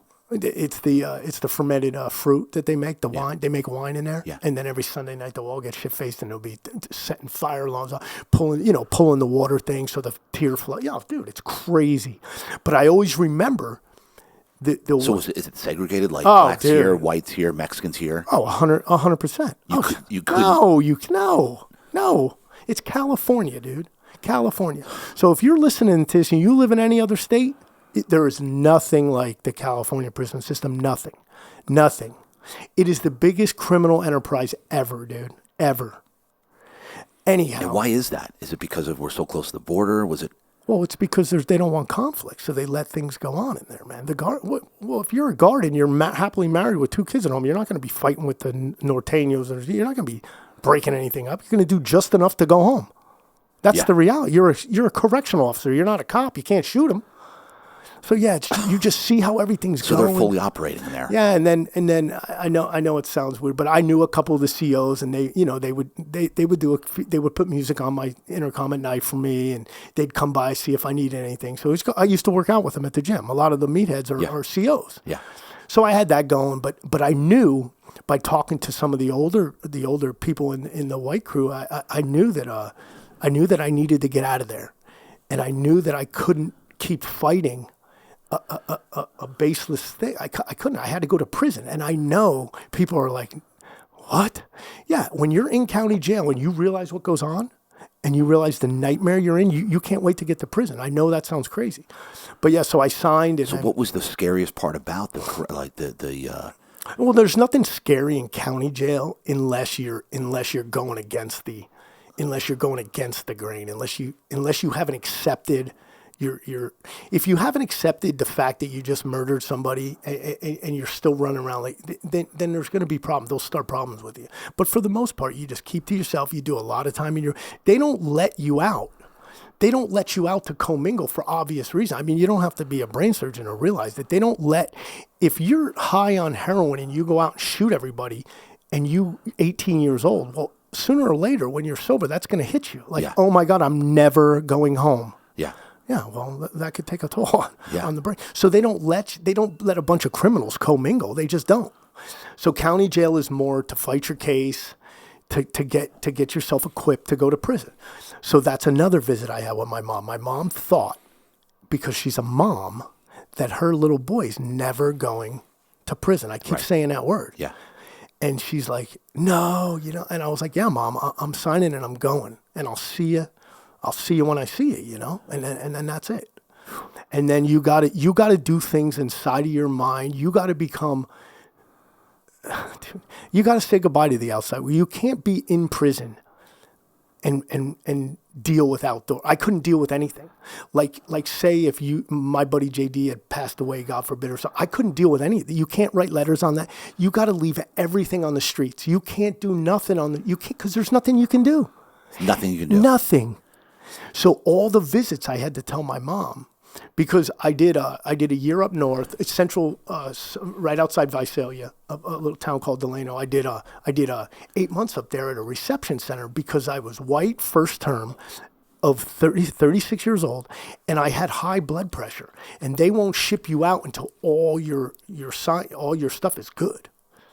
So I had to get the blood pressure down, and that's huge because I had to figure out a way to shut my brain off and adapt a lifestyle inside of a reception center with 22 counties all coming there. So you got all different types of people there. And I had to find a way to get my blood pressure to where it needed to be so I could be shipped out. And I was praying that I would go to a prison down here so my family could visit me. Yeah. I was getting no visits up there. I'm 5.5 hours away. Wow. So I found the church. I found the ministry, and I found Where did you find the ministry? in church. In prison. So you finally got sent off to prison. No, so I'm at the reception center, which is prison. Yes, okay. But you're still waiting for your final destination. Some people, some short terms, they'll do all their time there, but I put in with my counselor to come home down here. Yeah. In Riverside County. I wanted to go to CRC Norco, and I put in a request for that. Now, I have nothing coming, but I'm hoping that they agree with that. I want to see my family. I want to be able to readjust. So anyway, I'm up there, and all right. So I'm up there, and I know for a fact I'm not leaving anytime soon. My blood pressure needs to come down, and I need to figure out a way. So what I started to do is I started reading. So Amazon is the only way you can get books.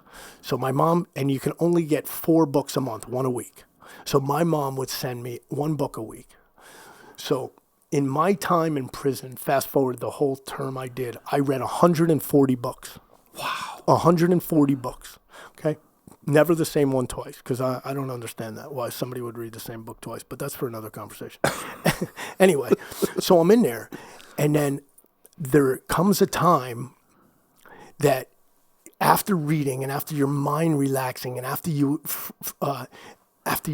look around and you say, okay, this is going to be okay. And all the letters I'm sending my kids, I'm starting to get them back from my kids. And my mom is forgiving me. But guess the one thing that I've yet to be able to do is forgive myself. Yeah, yourself. And and I know that you're nothing. You're stuck in life unless you forgive yourself for all past transgressions. Every one of them. Doesn't matter how monumental they were. It doesn't matter if you brought down a whole family, which I did. Yes. You have to forgive yourself. And the moment you forgive yourself, anybody who's done it out there will know. They'll remember everything about it. That's how huge it is. So the chaplain at the prison, on our ward, he would slide books underneath my door, and I would read them. And I'm reading this one, and it's all the story of the book is called A Million Little Pieces. Okay, yeah. It was the Oprah Book Club. Yeah. And JD, it was like the book made for Keith Gallo, because the words are far apart and it's an easy read. Yeah, that's now, I'm not saying I can't read one of those almanacs, but I don't like it. Right. And I got to keep rereading the same because I get lost in it because it's so much. So this Million Little Pieces, and I remember there was a rubber band around it because a lot of the pages. And I start reading this, and what I got out of it is Keith Gallo's life, if you look back on it, is in a million little pieces. So what do you do at that moment?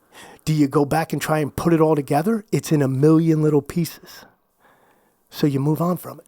Yeah. It's over. It's done. And if you haven't read the book, do yourself a favor. You finish it in 2 days.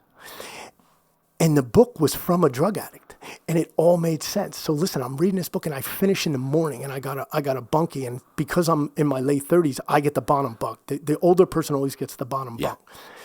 So, dude, I'm in my thing, and I get up, and I'm finishing the book near the door because I'm going to put it back under the door. And then I just start crying, and I'm crying profusely, and then my tears are all over the place. Like, I'm crying. Yeah. And I start laughing, and I start crying, and I start sweating. The bunkie's like, hey, dude, are you okay? Do I need to call? Do I need to push the button? Because he thinks I'm going fucking nuts. Yeah. But I wasn't. What I was doing was I was going normal. I was forgiving myself at that moment, dude. Yeah. And dude, it was the great. I got chills. It was the greatest 35 seconds of my life, dude. I forgave myself at that moment. I named everybody. Wow. I named everybody. And I apologize. I'm sorry. And the words were coming out clear as day.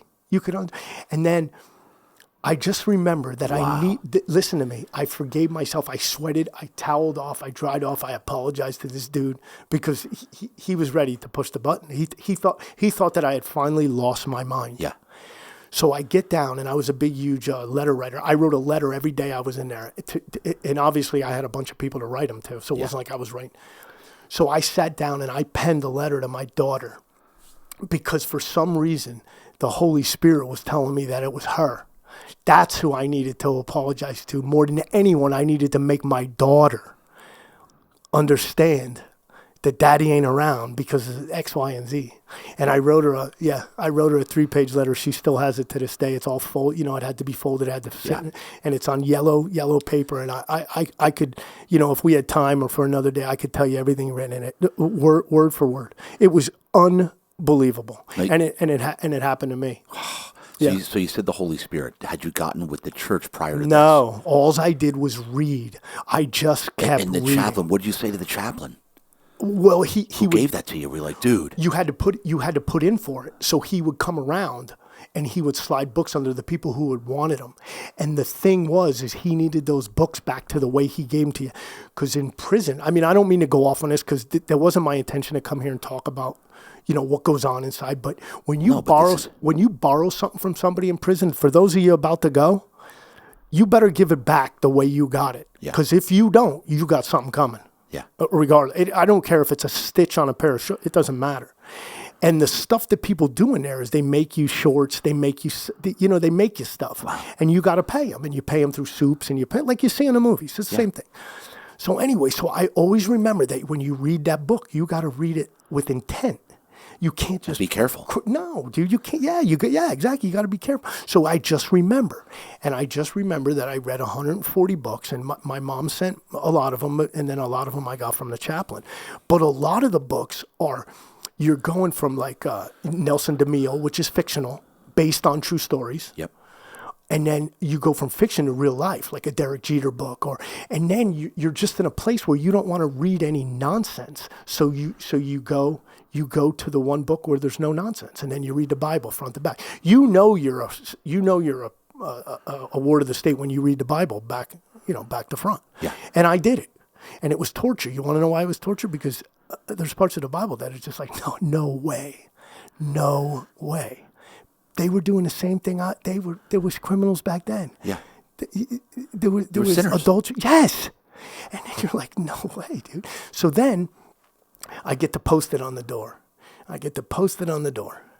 And it says, I'm going to CRC in Norco, my last prison, for my last year. Yeah. I'm going there. And I'm like, no way, dude. Jesus answered my prayers. I wanted to go home. I could have went. There's a lot of prisons in this state. Yeah. Remember, I told you, it's a criminal enterprise. Yes. They got a lot of them. So I went to see, which is exactly 35 minutes from my mom's door. So I knew I'd get visits every week or every other week. And, No, but you hadn't been with the church yet at this point. No, I haven't been with the church Okay. yet. But I'm reading. So I'm educating myself. But did you give the chaplain because he was the one who gave you the Million Pieces book. You didn't ask for Million Pieces, right? The book? The Million Little Pieces came from It wasn't a book of Christ. It wasn't a book of the church. It Right. was just a book. A book, right. Wrapped in a rubber band because it was all torn apart. But he gave that to you out of the blue. He slid it under my door. Yes. And in Did you ever give him props? Like, yo, bro, that's the book. I don't think it. To be honest, I don't think I did. But I know today that there was a gentleman in a prison somewhere in California that sent me a book that changed my life. That made me realize that was the book. Yes, that was the book, dude. Yes, and when I got home, I gave back. I bought that book for 3 or 4 people that I that are near and dear to me. And I said, do yourself a favor and read this book. And if you get out of it, the drugs were cool in it, then reread it. Read it until you realize that everything you did yesterday is in a million little pieces, and you're going to spend the rest of your life putting it back together. It's in a million little pieces for a reason. Yeah. Leave it there. Yeah.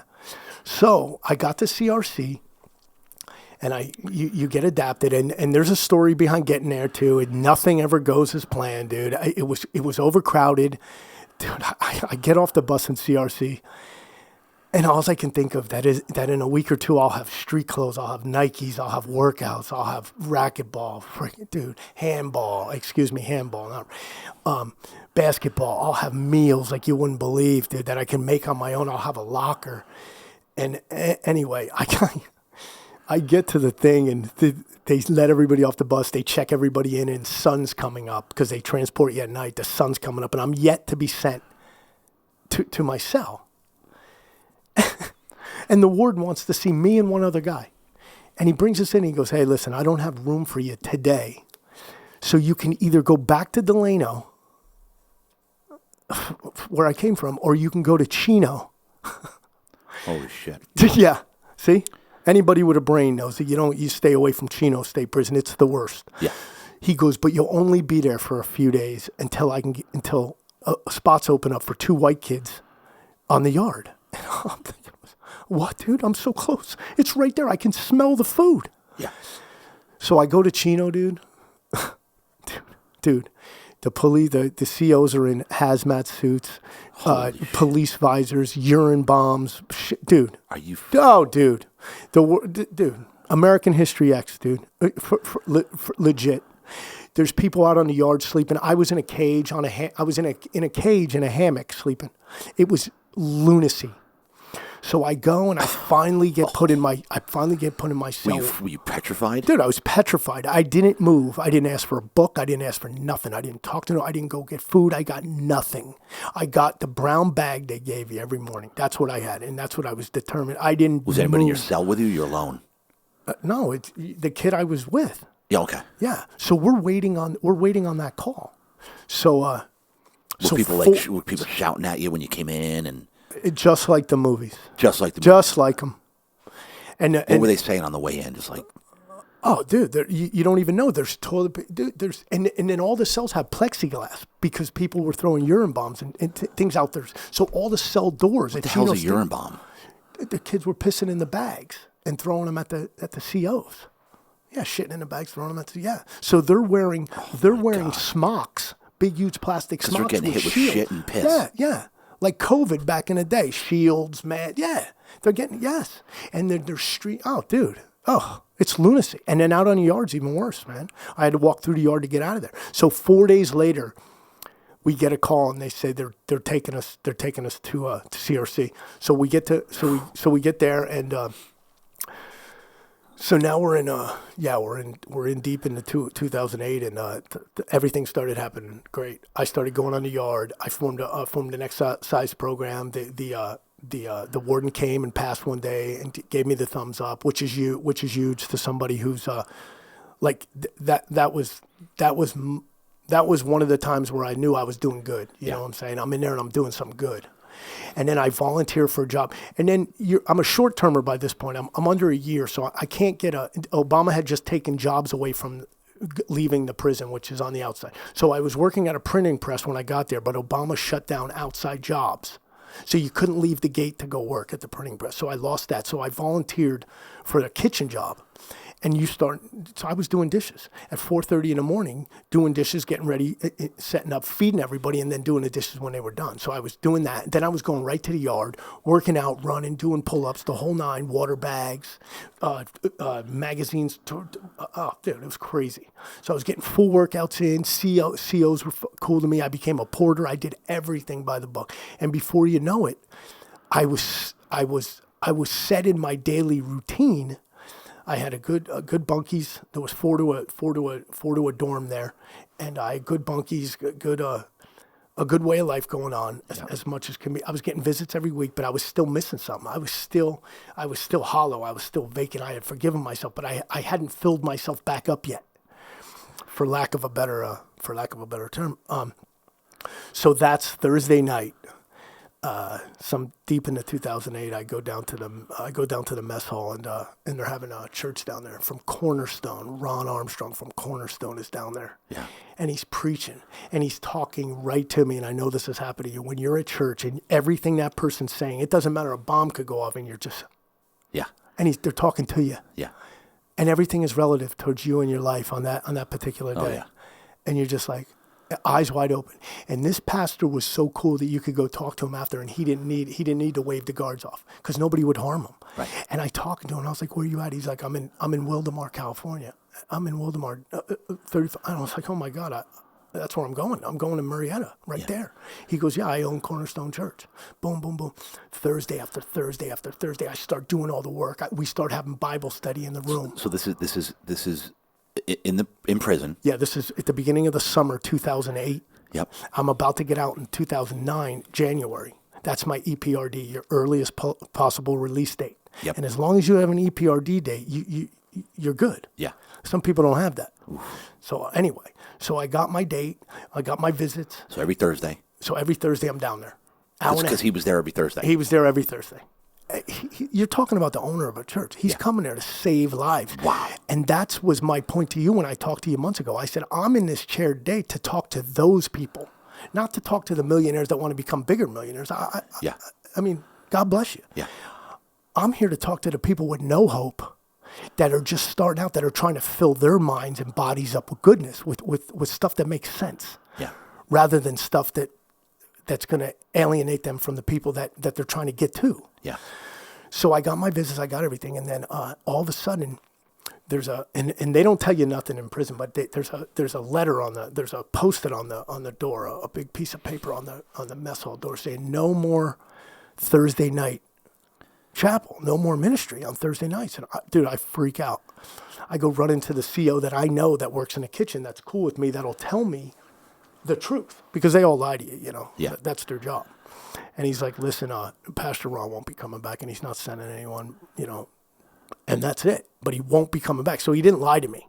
So, next Thursday, don't worry about it, Yeah. And so there went that. What did they say? Did they say why? They can't say why. Matter of fact, JD, when something bad happens in California on the news, they shut the TVs off. They'll mute the TVs. They don't want you knowing about stuff that goes on in the street that has to do with that stuff that could affect your mindset inside, because they don't want any problems. Not saying that was going to be a problem, but very little info unless you can get it from the streets. My mom didn't give me nothing because she was a Catholic and she went to Catholic. She was the furthest thing away from Christian church, Right. So with that being said, I get released January 2009. Did you get saved while you were in prison? So I'm counting. Great question. So I don't know if it's fair, and I don't know if you're going to like this answer, but I'm counting. I saved myself. I was given the opportunity to save myself, and I did it. And I believe I did it that day. I forgave myself. Yeah. Okay. Got it.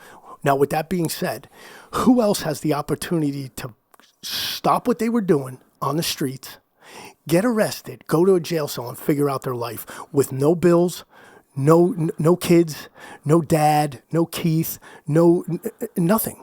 I got that opportunity, and people are like, "Oh, really?" Yeah. I mean, who else has the opportunity to save their lives and take advantage of it in a little room with nobody bothering me? I never went to the mailbox. I never got a late payment. I didn't have to do anything. All I had to do was figure out what was making me do what I was doing. Yeah. Right? Yep. And I'm sober. And believe me, staying sober in California prison system is harder to do than staying sober on the streets. Really? Dude. Oh, God, dude. You can get high. You get high all day in there. That's just how they'd rather. Got drugs. Well, they'd rather have you on your back than standing up causing problems, right? Yeah. So the pill line was 2 miles long. No shit. Yes, dude. Whatever you were doing on the streets in California, you do in there. So if you were taking hormone pills to become whatever on the street, you get them in there. If you were taking Suboxone on the streets, you take it in there. So everything transitions. Painkillers, everything. Dude, they're still. It's a criminal enterprise. They're making their money. So anyway. So I'm in there. So I had an opportunity, and I say this to all the young kids I talk to. You're going to be given chances in life to save your own life. Your parents aren't going to do it. You're going to ask for all. You got to do it. That way it stays. It sticks. But it's hard to do because of all the variables. The rent is due. The girlfriend's yelling at you. The car won't start. I didn't have any of that. So by the grace of Jesus, I was put in prison to make my. You don't believe Otherwise, that? you wouldn't have made it. I wouldn't have made it. And I would have taken a lot of people down with me. Yeah. Right? 4 children, my mom. People don't realize that when you're an addict, dude, it affects the whole family. Oh, dude. yeah. So if you go to bed tonight thinking you're holed up in an apartment somewhere getting high and out of no. Dude, your parents go through the same thing. Your grandparents, your siblings, your brothers, they all feel it. It's universal. Yeah. It's a universal collapse. Yep. Okay. So with that being said, I discharged out of prison. But then people don't understand being on parole is just like being in prison, but now you got all those variables back. Right. So you still got your number. You didn't discharge your number yet. You're still on the streets.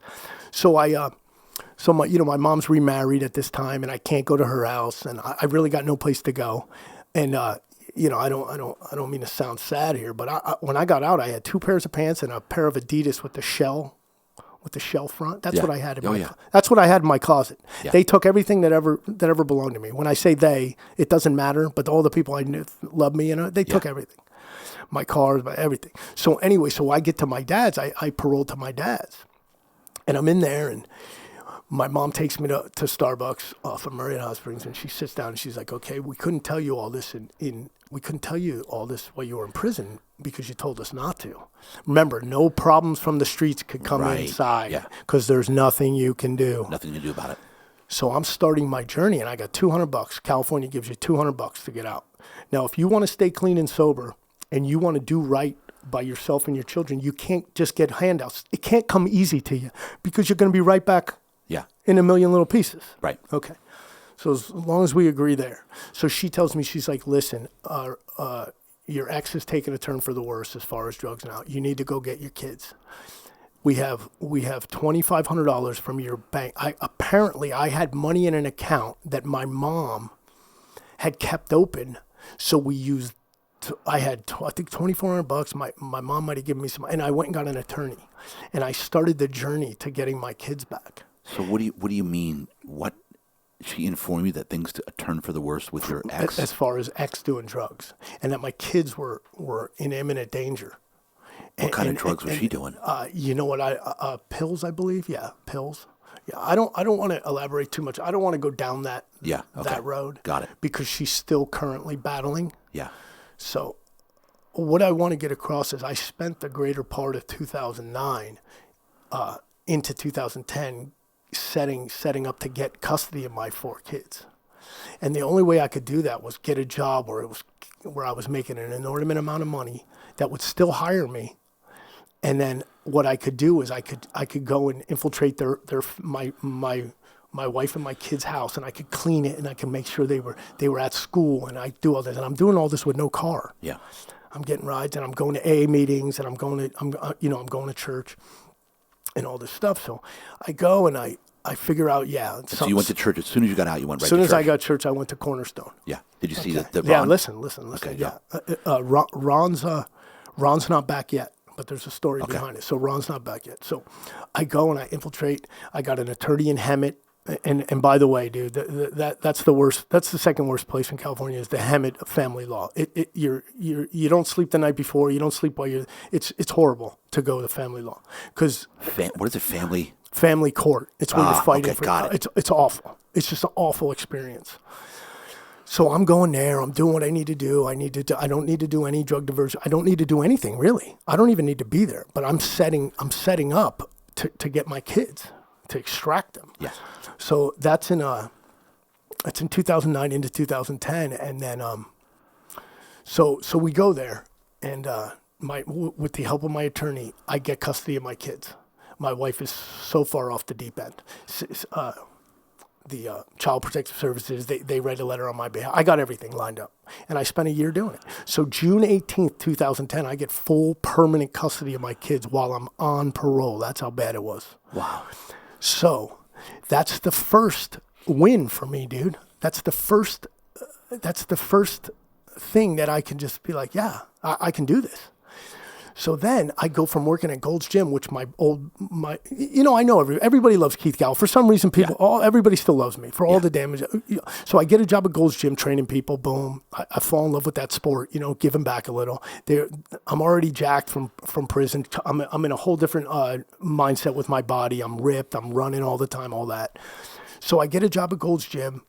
And then I get custody of my kids. And then I got to get out of my dad's, because no matter how much someone loves you, there's always going to be, the discord will cause a rift, dude. Me and 4 kids at my dad's, it's eventually going to become a problem. Right.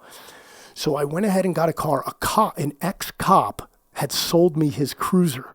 So I'm cruising around in a cop car with a CB and a lantern light. Yeah, dude, this is a true story. So I go to my mom again. My mom and grandma. I go to them at Starbucks, and I said, my next step is to get a home. Oh, just stay at your dad. I said, no. I can feel it. Something. She says, okay, we'll go. So I go to rent a house, but that's a background check, obviously. Yeah. So listen.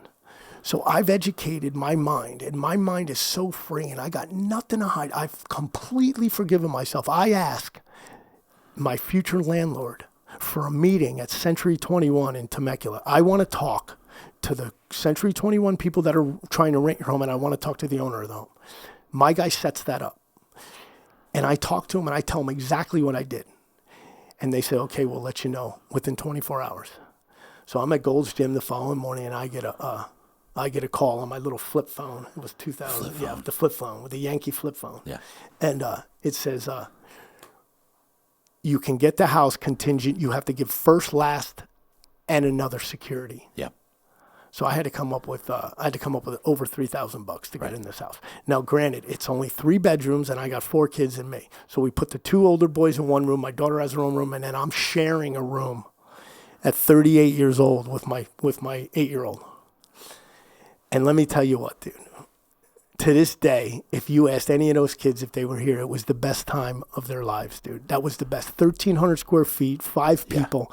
Just solid, dude. Solid. Wow. So then my life's changing again. And now, all the bad I've told over this last hour and so, now everything's starting to come, full circle. Yep. And I'm letting it. I'm accepting it.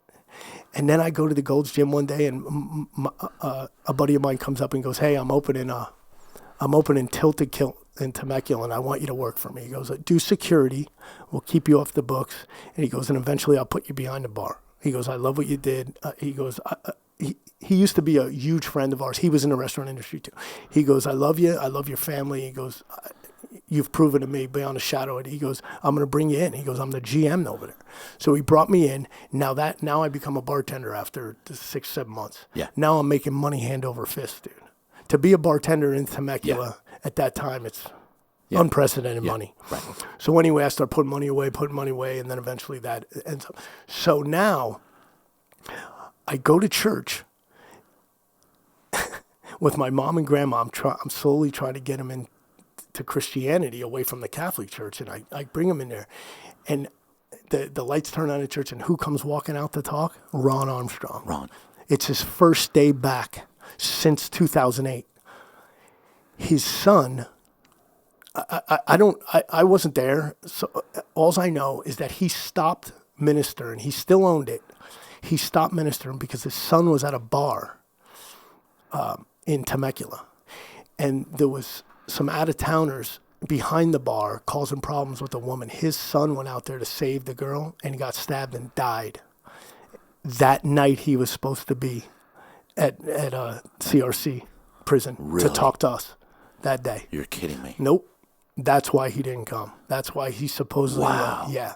So his son passed, and it took him almost a year and a half, 2 years to get over it, to actually go back out on that stage. Dude, there wasn't a dry eye in that church. I was bawling uncontrollable. I had to leave. I couldn't believe it.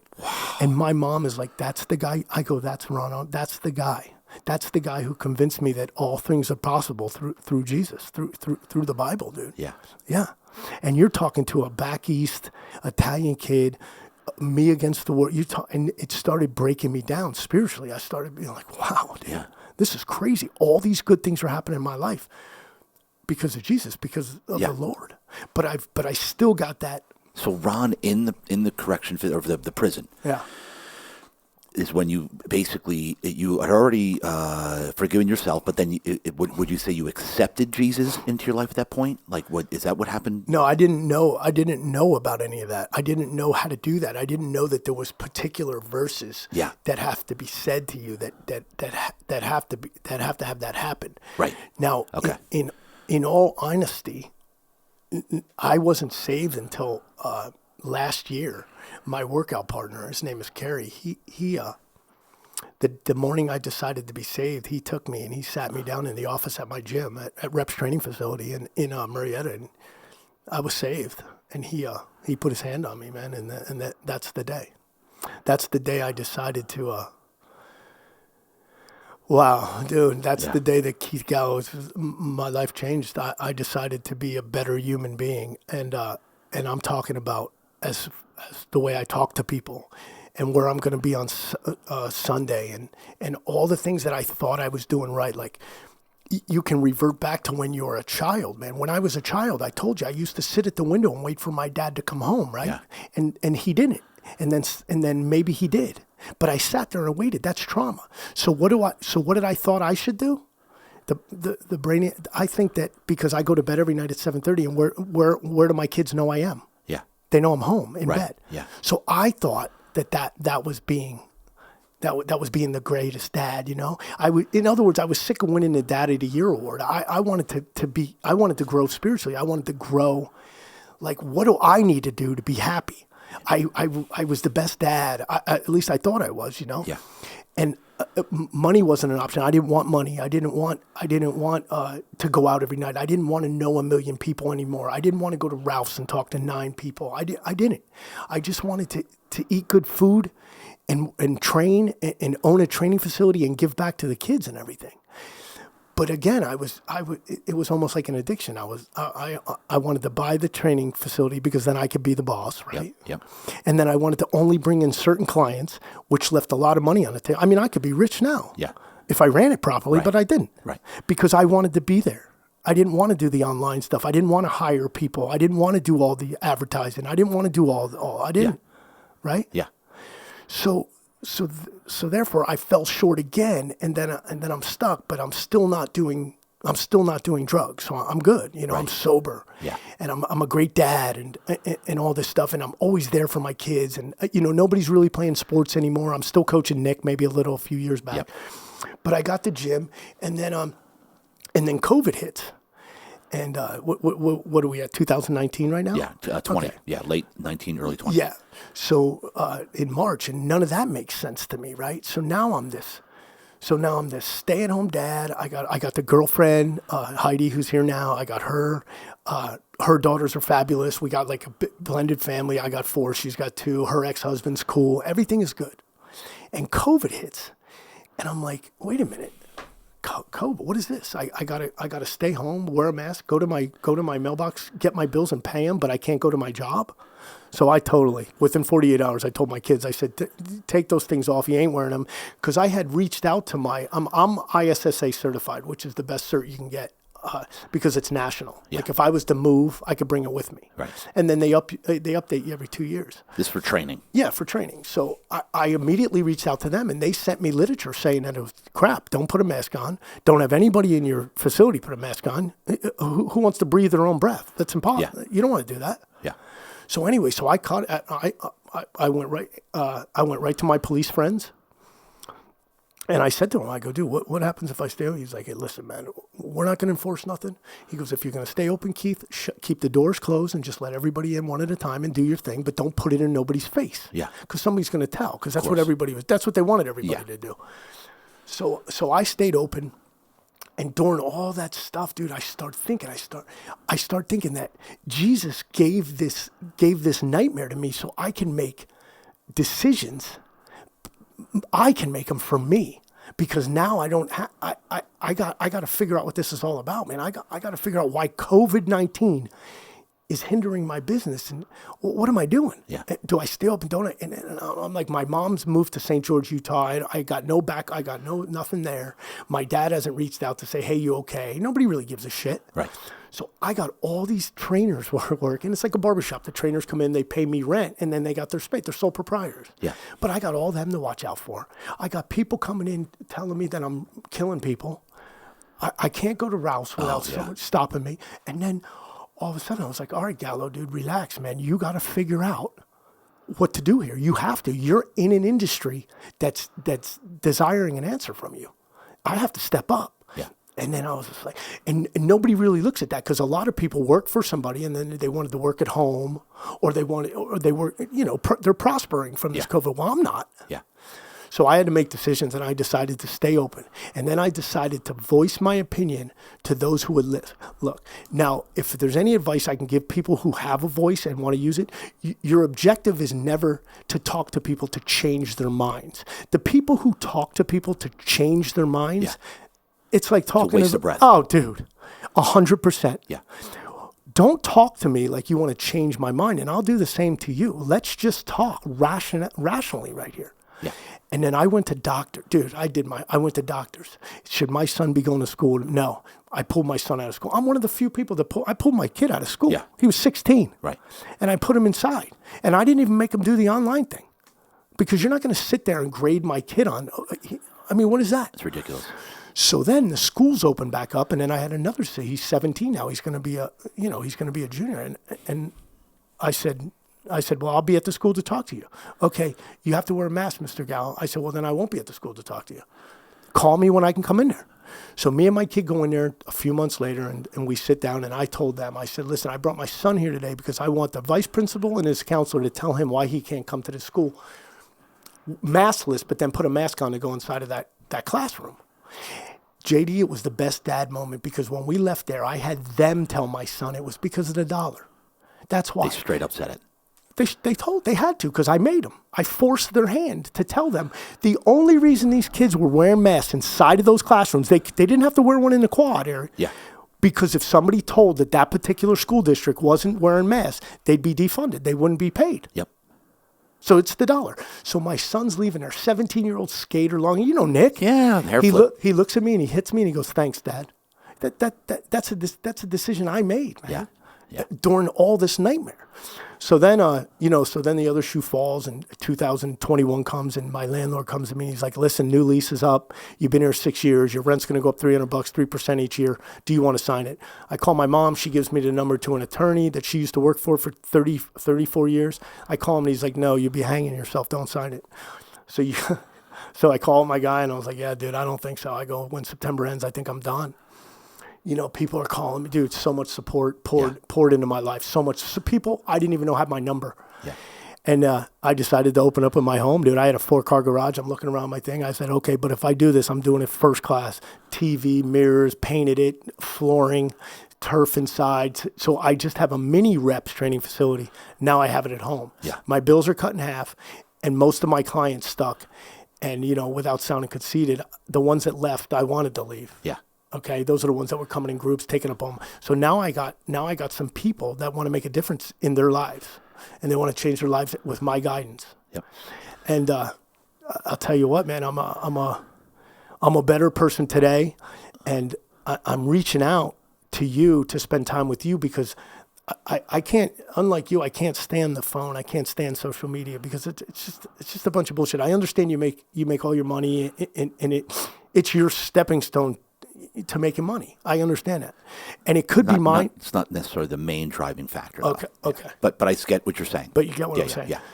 And I refuse to do it. And I've had people, dude, I've had people banging on my head telling me, you got to do it. I refuse to do it. I refuse to spend any time on a thing. And I still make a decent living.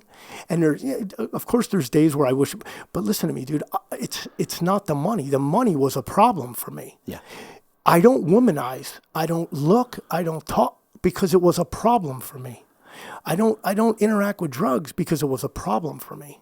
Okay? Yeah. I don't even get down with that, alcohol or nothing. So we're heading into 2022. My daughter comes to me and says, I'm pregnant. You're going to have a grandson. So then another life decision. I'm like, all right, now do I want the new generation of Gallos or in her case, it was Campbell, her fiance. She's since been asked to marry and she said yes. That was a couple weeks ago. The day I was out. Yeah. Okay. So that now all of a sudden I'm like, oh my God. I got to go one step further in my life, dude. I can't have the trauma, the generational trauma that has been going on in my life. It's got to stop because now babies are coming in. Yes. So I said, all right, what do I have to do? I don't want to see, first and foremost, I don't want my grandson to see his grandpa up here, down here, up here, down here. Yeah. So I'll tell you, I started looking into the microdosing the mushrooms, man. I don't know if you wanted to get into this, but yeah. Tell me. Dude. I was pushed for 2 years. I had one of my good friends in the industry, the health and wellness industry. Yeah. Because we didn't really teach bodybuilding.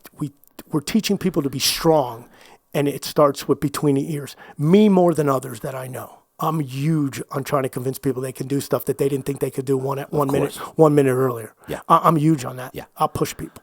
So I said to myself, I don't want my grandkid to ever see me up here, down here, up here. Yeah. You know? Yeah. So I ventured back into the whole psilocybin, microdosing mushrooms and all that, and I jumped back into it, and I just... What do you mean jump back into it? Somebody had introduced it somebody to you before? Dude, I had people telling me, I had doctors telling me, you're the guy. You're the guy that could revolutionize. You're the person that needs to microdose the most, Gallo. Yeah. You're the guy because you're funny here, you're freaking pissed off here, you're funny, and everybody loves you. But imagine if you could just be like this. So I said, okay, let me start reading. So I started reading. My guy came and visited me. 2 hours in my gym in the garage. He's like, listen. He's like, I want you to microdose. And he goes, I want you to take 6 days straight. And at the end of each day, when your day is done, for me it's 6:37ish, I want you to look back and say, was that a good day? So in other words, he's putting it in layman's terms for me. Yeah. He's not all clinical. Check your blood pressure. He just says, when you're done and you're heading up the stairs, look back on your day and say, was it a good day? And if you can string together 6 good days, microdosing's for you, dude. And I'm microdosing every day since. And you love it. No, it's the best plant-based medicine in the world. And I'd beg anybody to argue with me about it. And explain the medicinal value of how it works with the human brain and what it does for us. Because right now you got people judging, going, "Oh, this guy's doing shrooms now." So give me the whole medical thing behind it. Well, they are shrooms. Yeah, well, they are shrooms because I choose not to take the capsule forms, which are legal in Oakland, which are legal in Portland, and then they're this close to San Diego. I think COVID kicked back that whole thing too, but San Diego's this close. But anyway, with that being said, it's a plant-based medicine. So instead of going to a guy in a way, I get a kick out of the people who their kids have the sniffles and they go right to the doctor. Right. Well, you're their parent. Can't you figure it out? Yeah. What do you need him for? Have him call in a script if that's the problem. Right. Stop going to a building with a doctor in it. It doesn't make any sense. Yeah. I've been saying that since I had my first kid. So anyhow, I start taking, and then I'm like, all right. So then a day's good. And then all this stuff starts, everyday life starts happening. A flat tire blows. And then I'm just taking it. I'm making a phone call. Yeah, my tire blew. Please. Hyundai sends the trailer. Nothing's bothering me. Nothing. Then Christmas comes. My credit cards get hacked. Huge. I won't even go into it, but huge. Somebody took my identity right around the holidays, December 2nd all the way into January. So I got to go Christmas shopping, Yeah. I called my daughter and I said, hey, will you go to the mall with me? And she's like, oh, Dad, you can't go anywhere by yourself. I go, no, I can go by myself, but I want you to help me get the sizes and everything for all the kids. Plus, we got to get stuff for the baby. And We go in there. We're there 3.5 hours. Hold on. First she says you can't go anywhere because you can't deal with crowds. Yeah, I can't go to a mall. Yeah. Pete, your kids know that. Oh, dude, they know that. I can't go to the Ralph's by myself. Is it just your patience? Back in the day. Yeah, because I got no time for this. I just want somebody there with me. It's crazy, dude. Yeah. And this is what I'm getting at. My kids, your kids know you better than anyone else. Yeah. You know? So she says, I go, no, I want you to go because of the sizes and everything. Oh, you're going to go there and go. Oh, they got it all. They got it all teed up. You're going to go there for a half hour. You're not going to like it. You're going to pick on everybody and go home. I go, no, listen, dude, 3.5 hours. They even dragged me into that Abercrombie and with the music and the dark. Dude, they need to blow that store up. But anyway, why's the music got to be that loud? I'm trying to shop. They gotta blow that store up. They gotta blow it up. So then I stopped. Listen, I even stopped at the new San Diego Sock, and I talked to your guy. Yeah, the California Sock. No, your guy wasn't there, but I talked to his guy who loved. Dude, he knows you. Everything. Yeah. So I'm talking to him, and my daughter's looking at me like who's this guy? Yeah. And I go, hey, sweetheart, you want? I'm there 3.5 hours. I go, hey, you want to go to lunch on the way home? You're not going to take me to lunch. You're going to say go home. Because I always say I make the better food. Yeah. So I take her to lunch. Dude, we're out 5 hours.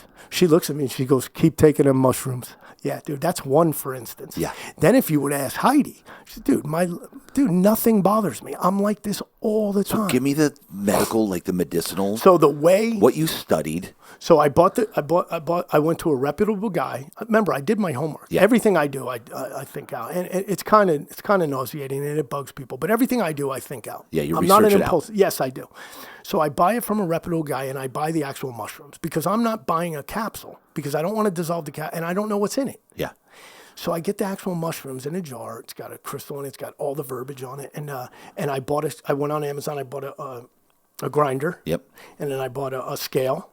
So I'm into this industry $131. That's it. Yeah. So all I do is I take the mushrooms out, I grind them up, and I get to a 0.15 to 0.2, somewhere in that range. Yeah. So I'm not sitting there tweaking on it. So every morning I take it, and what it does is, so everybody has chemicals dropping into their mind, right, to get them through a day. Yep. Now some people that are just great have everything calculating at one time, dropping in, everything's good. I don't possess the one that makes me handle anything. Like I don't have the one, I don't know what it's called, but I don't have the one drainage pipe in my brain that just lets me, oh, flat tire, okay, calm down. Is everybody okay? What the fuck, this fucking, oh my, I don't need this, right? Yeah, that was me. Yeah.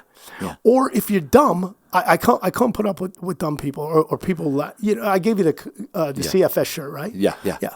All of a sudden, common sense. I actually thought you were going to wear that today. No, the deadliest disease in the world, and everybody lost their common sense. It's ridiculous. CFS. Oh, dude, I posted about CFS. Somebody came up to me at Reps, and they said, "Hey, Mr. Gallo, what do you think of COVID-19?" And I go, "Well, I got the one disease nobody else has." And they go, "What?" And I go, "CFS." And I go, "Common fucking sense." And they post that on Twitter. 2.13 million people saw it. Ian Smith from Jersey. Yeah. He reposted it on his he thought it was the best thing in the world. And all I was doing was shooting from the hip. That's all I was doing. So I made shirts, I sold them. I sold 100 shirts in like a weekend. Anyhow. That's so funny. I gave you one. You did. So anyway, I guess I wasn't getting the chemical I needed to be like this. Yeah. I was here, I was there. But I mean, a lot of these parents, they take, if a kid's not acting right or not saying right, they take them right to a doctor. Yep. And what do they give them? They give them like what Adderall? What's the stuff they're giving kids for ADHD? Ritalin, all the letters. Well, how does that stuff compare to microdosing? Well, listen, dude. Why would you take something that has 33? If this happens, diarrhea. You ever hear those commercials? Yes. Yeah, the whole thing could cause stroke. Don't operate. Bleeding out of your eyes. So you're going to give a 18-year-old something that could impair his driving, but then tell him to go to school. What? It doesn't make any sense. Yeah. So anyway, the only way I could do it was to read about it, study it, and then actually take it. And I have already turned 7 of my clients onto it, And it's hands down a game changer, dude. Yeah.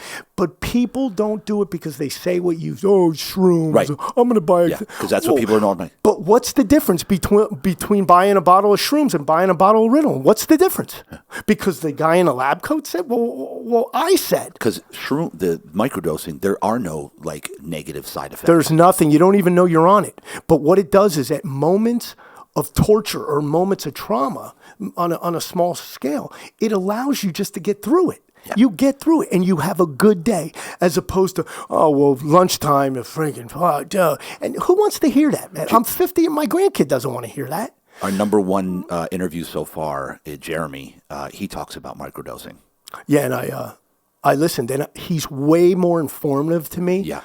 But again, I'm not talking to the doctor now, and I'm not talking, again, I'm not trying to change anybody's mind. Right. All I'm telling you is that if you know Keith Gallo, you love Keith Gallo, or you hate Keith Gallo, you know I'm not going to lie to you. Yeah. And you know I'm not in here trying to sell a product that I'm part of. I'm not. I don't want to be part of it.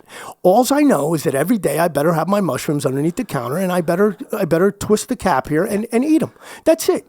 Because I want to be a better human being, and I want my grandson to see the best grandpa. I don't want him to see he never know who he's going to get, you know? Right, yeah.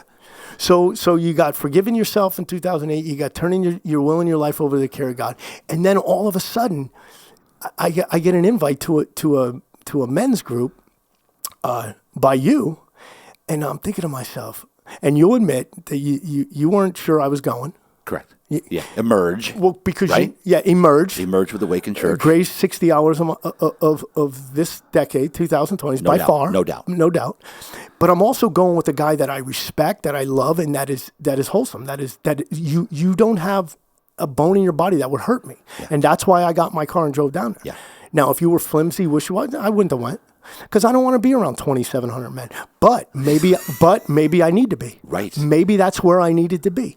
And I'll tell you what, another God thing that's happened. Dude, I was under the weather going there, dude. I know. I was. And then when I got to your house, you said you were a little. Oh, yeah. I was battling. But I'll tell you this, 100% on my son's head. For the time I pulled in to the time I left, I didn't feel a thing. Yeah. I wasn't sick. I didn't sniffle. I didn't lose sleep. Nothing. God had me. Jesus had me. And he had me right where I needed to be, dude. And I didn't talk a lot, and I definitely wasn't rah-rah, because the rah-rah, I'm telling you, the rah-rah people, I still got to find a way to accept those people. Yeah. But I'll tell you what, dude, that's exactly where I needed to be, man. Exactly. And I wish I could have came on this podcast earlier, but I couldn't stop coughing when I got home. So I figured that's not going to do me any good in here. You'd already shut me off. Yeah. So here I am. So, dude, and we'll land this plane now. So so let's wrap it up with the. I want you to ask me. Ask me what you got to ask me. No, so wrap it up with the final journey of like when you said last year you accepted Jesus or were saved by Jesus. Was it last year? Yeah, it was. Wow. Yes, it was last. But does that just give you the confidence? Like that's it. That was the main confidence builder with you.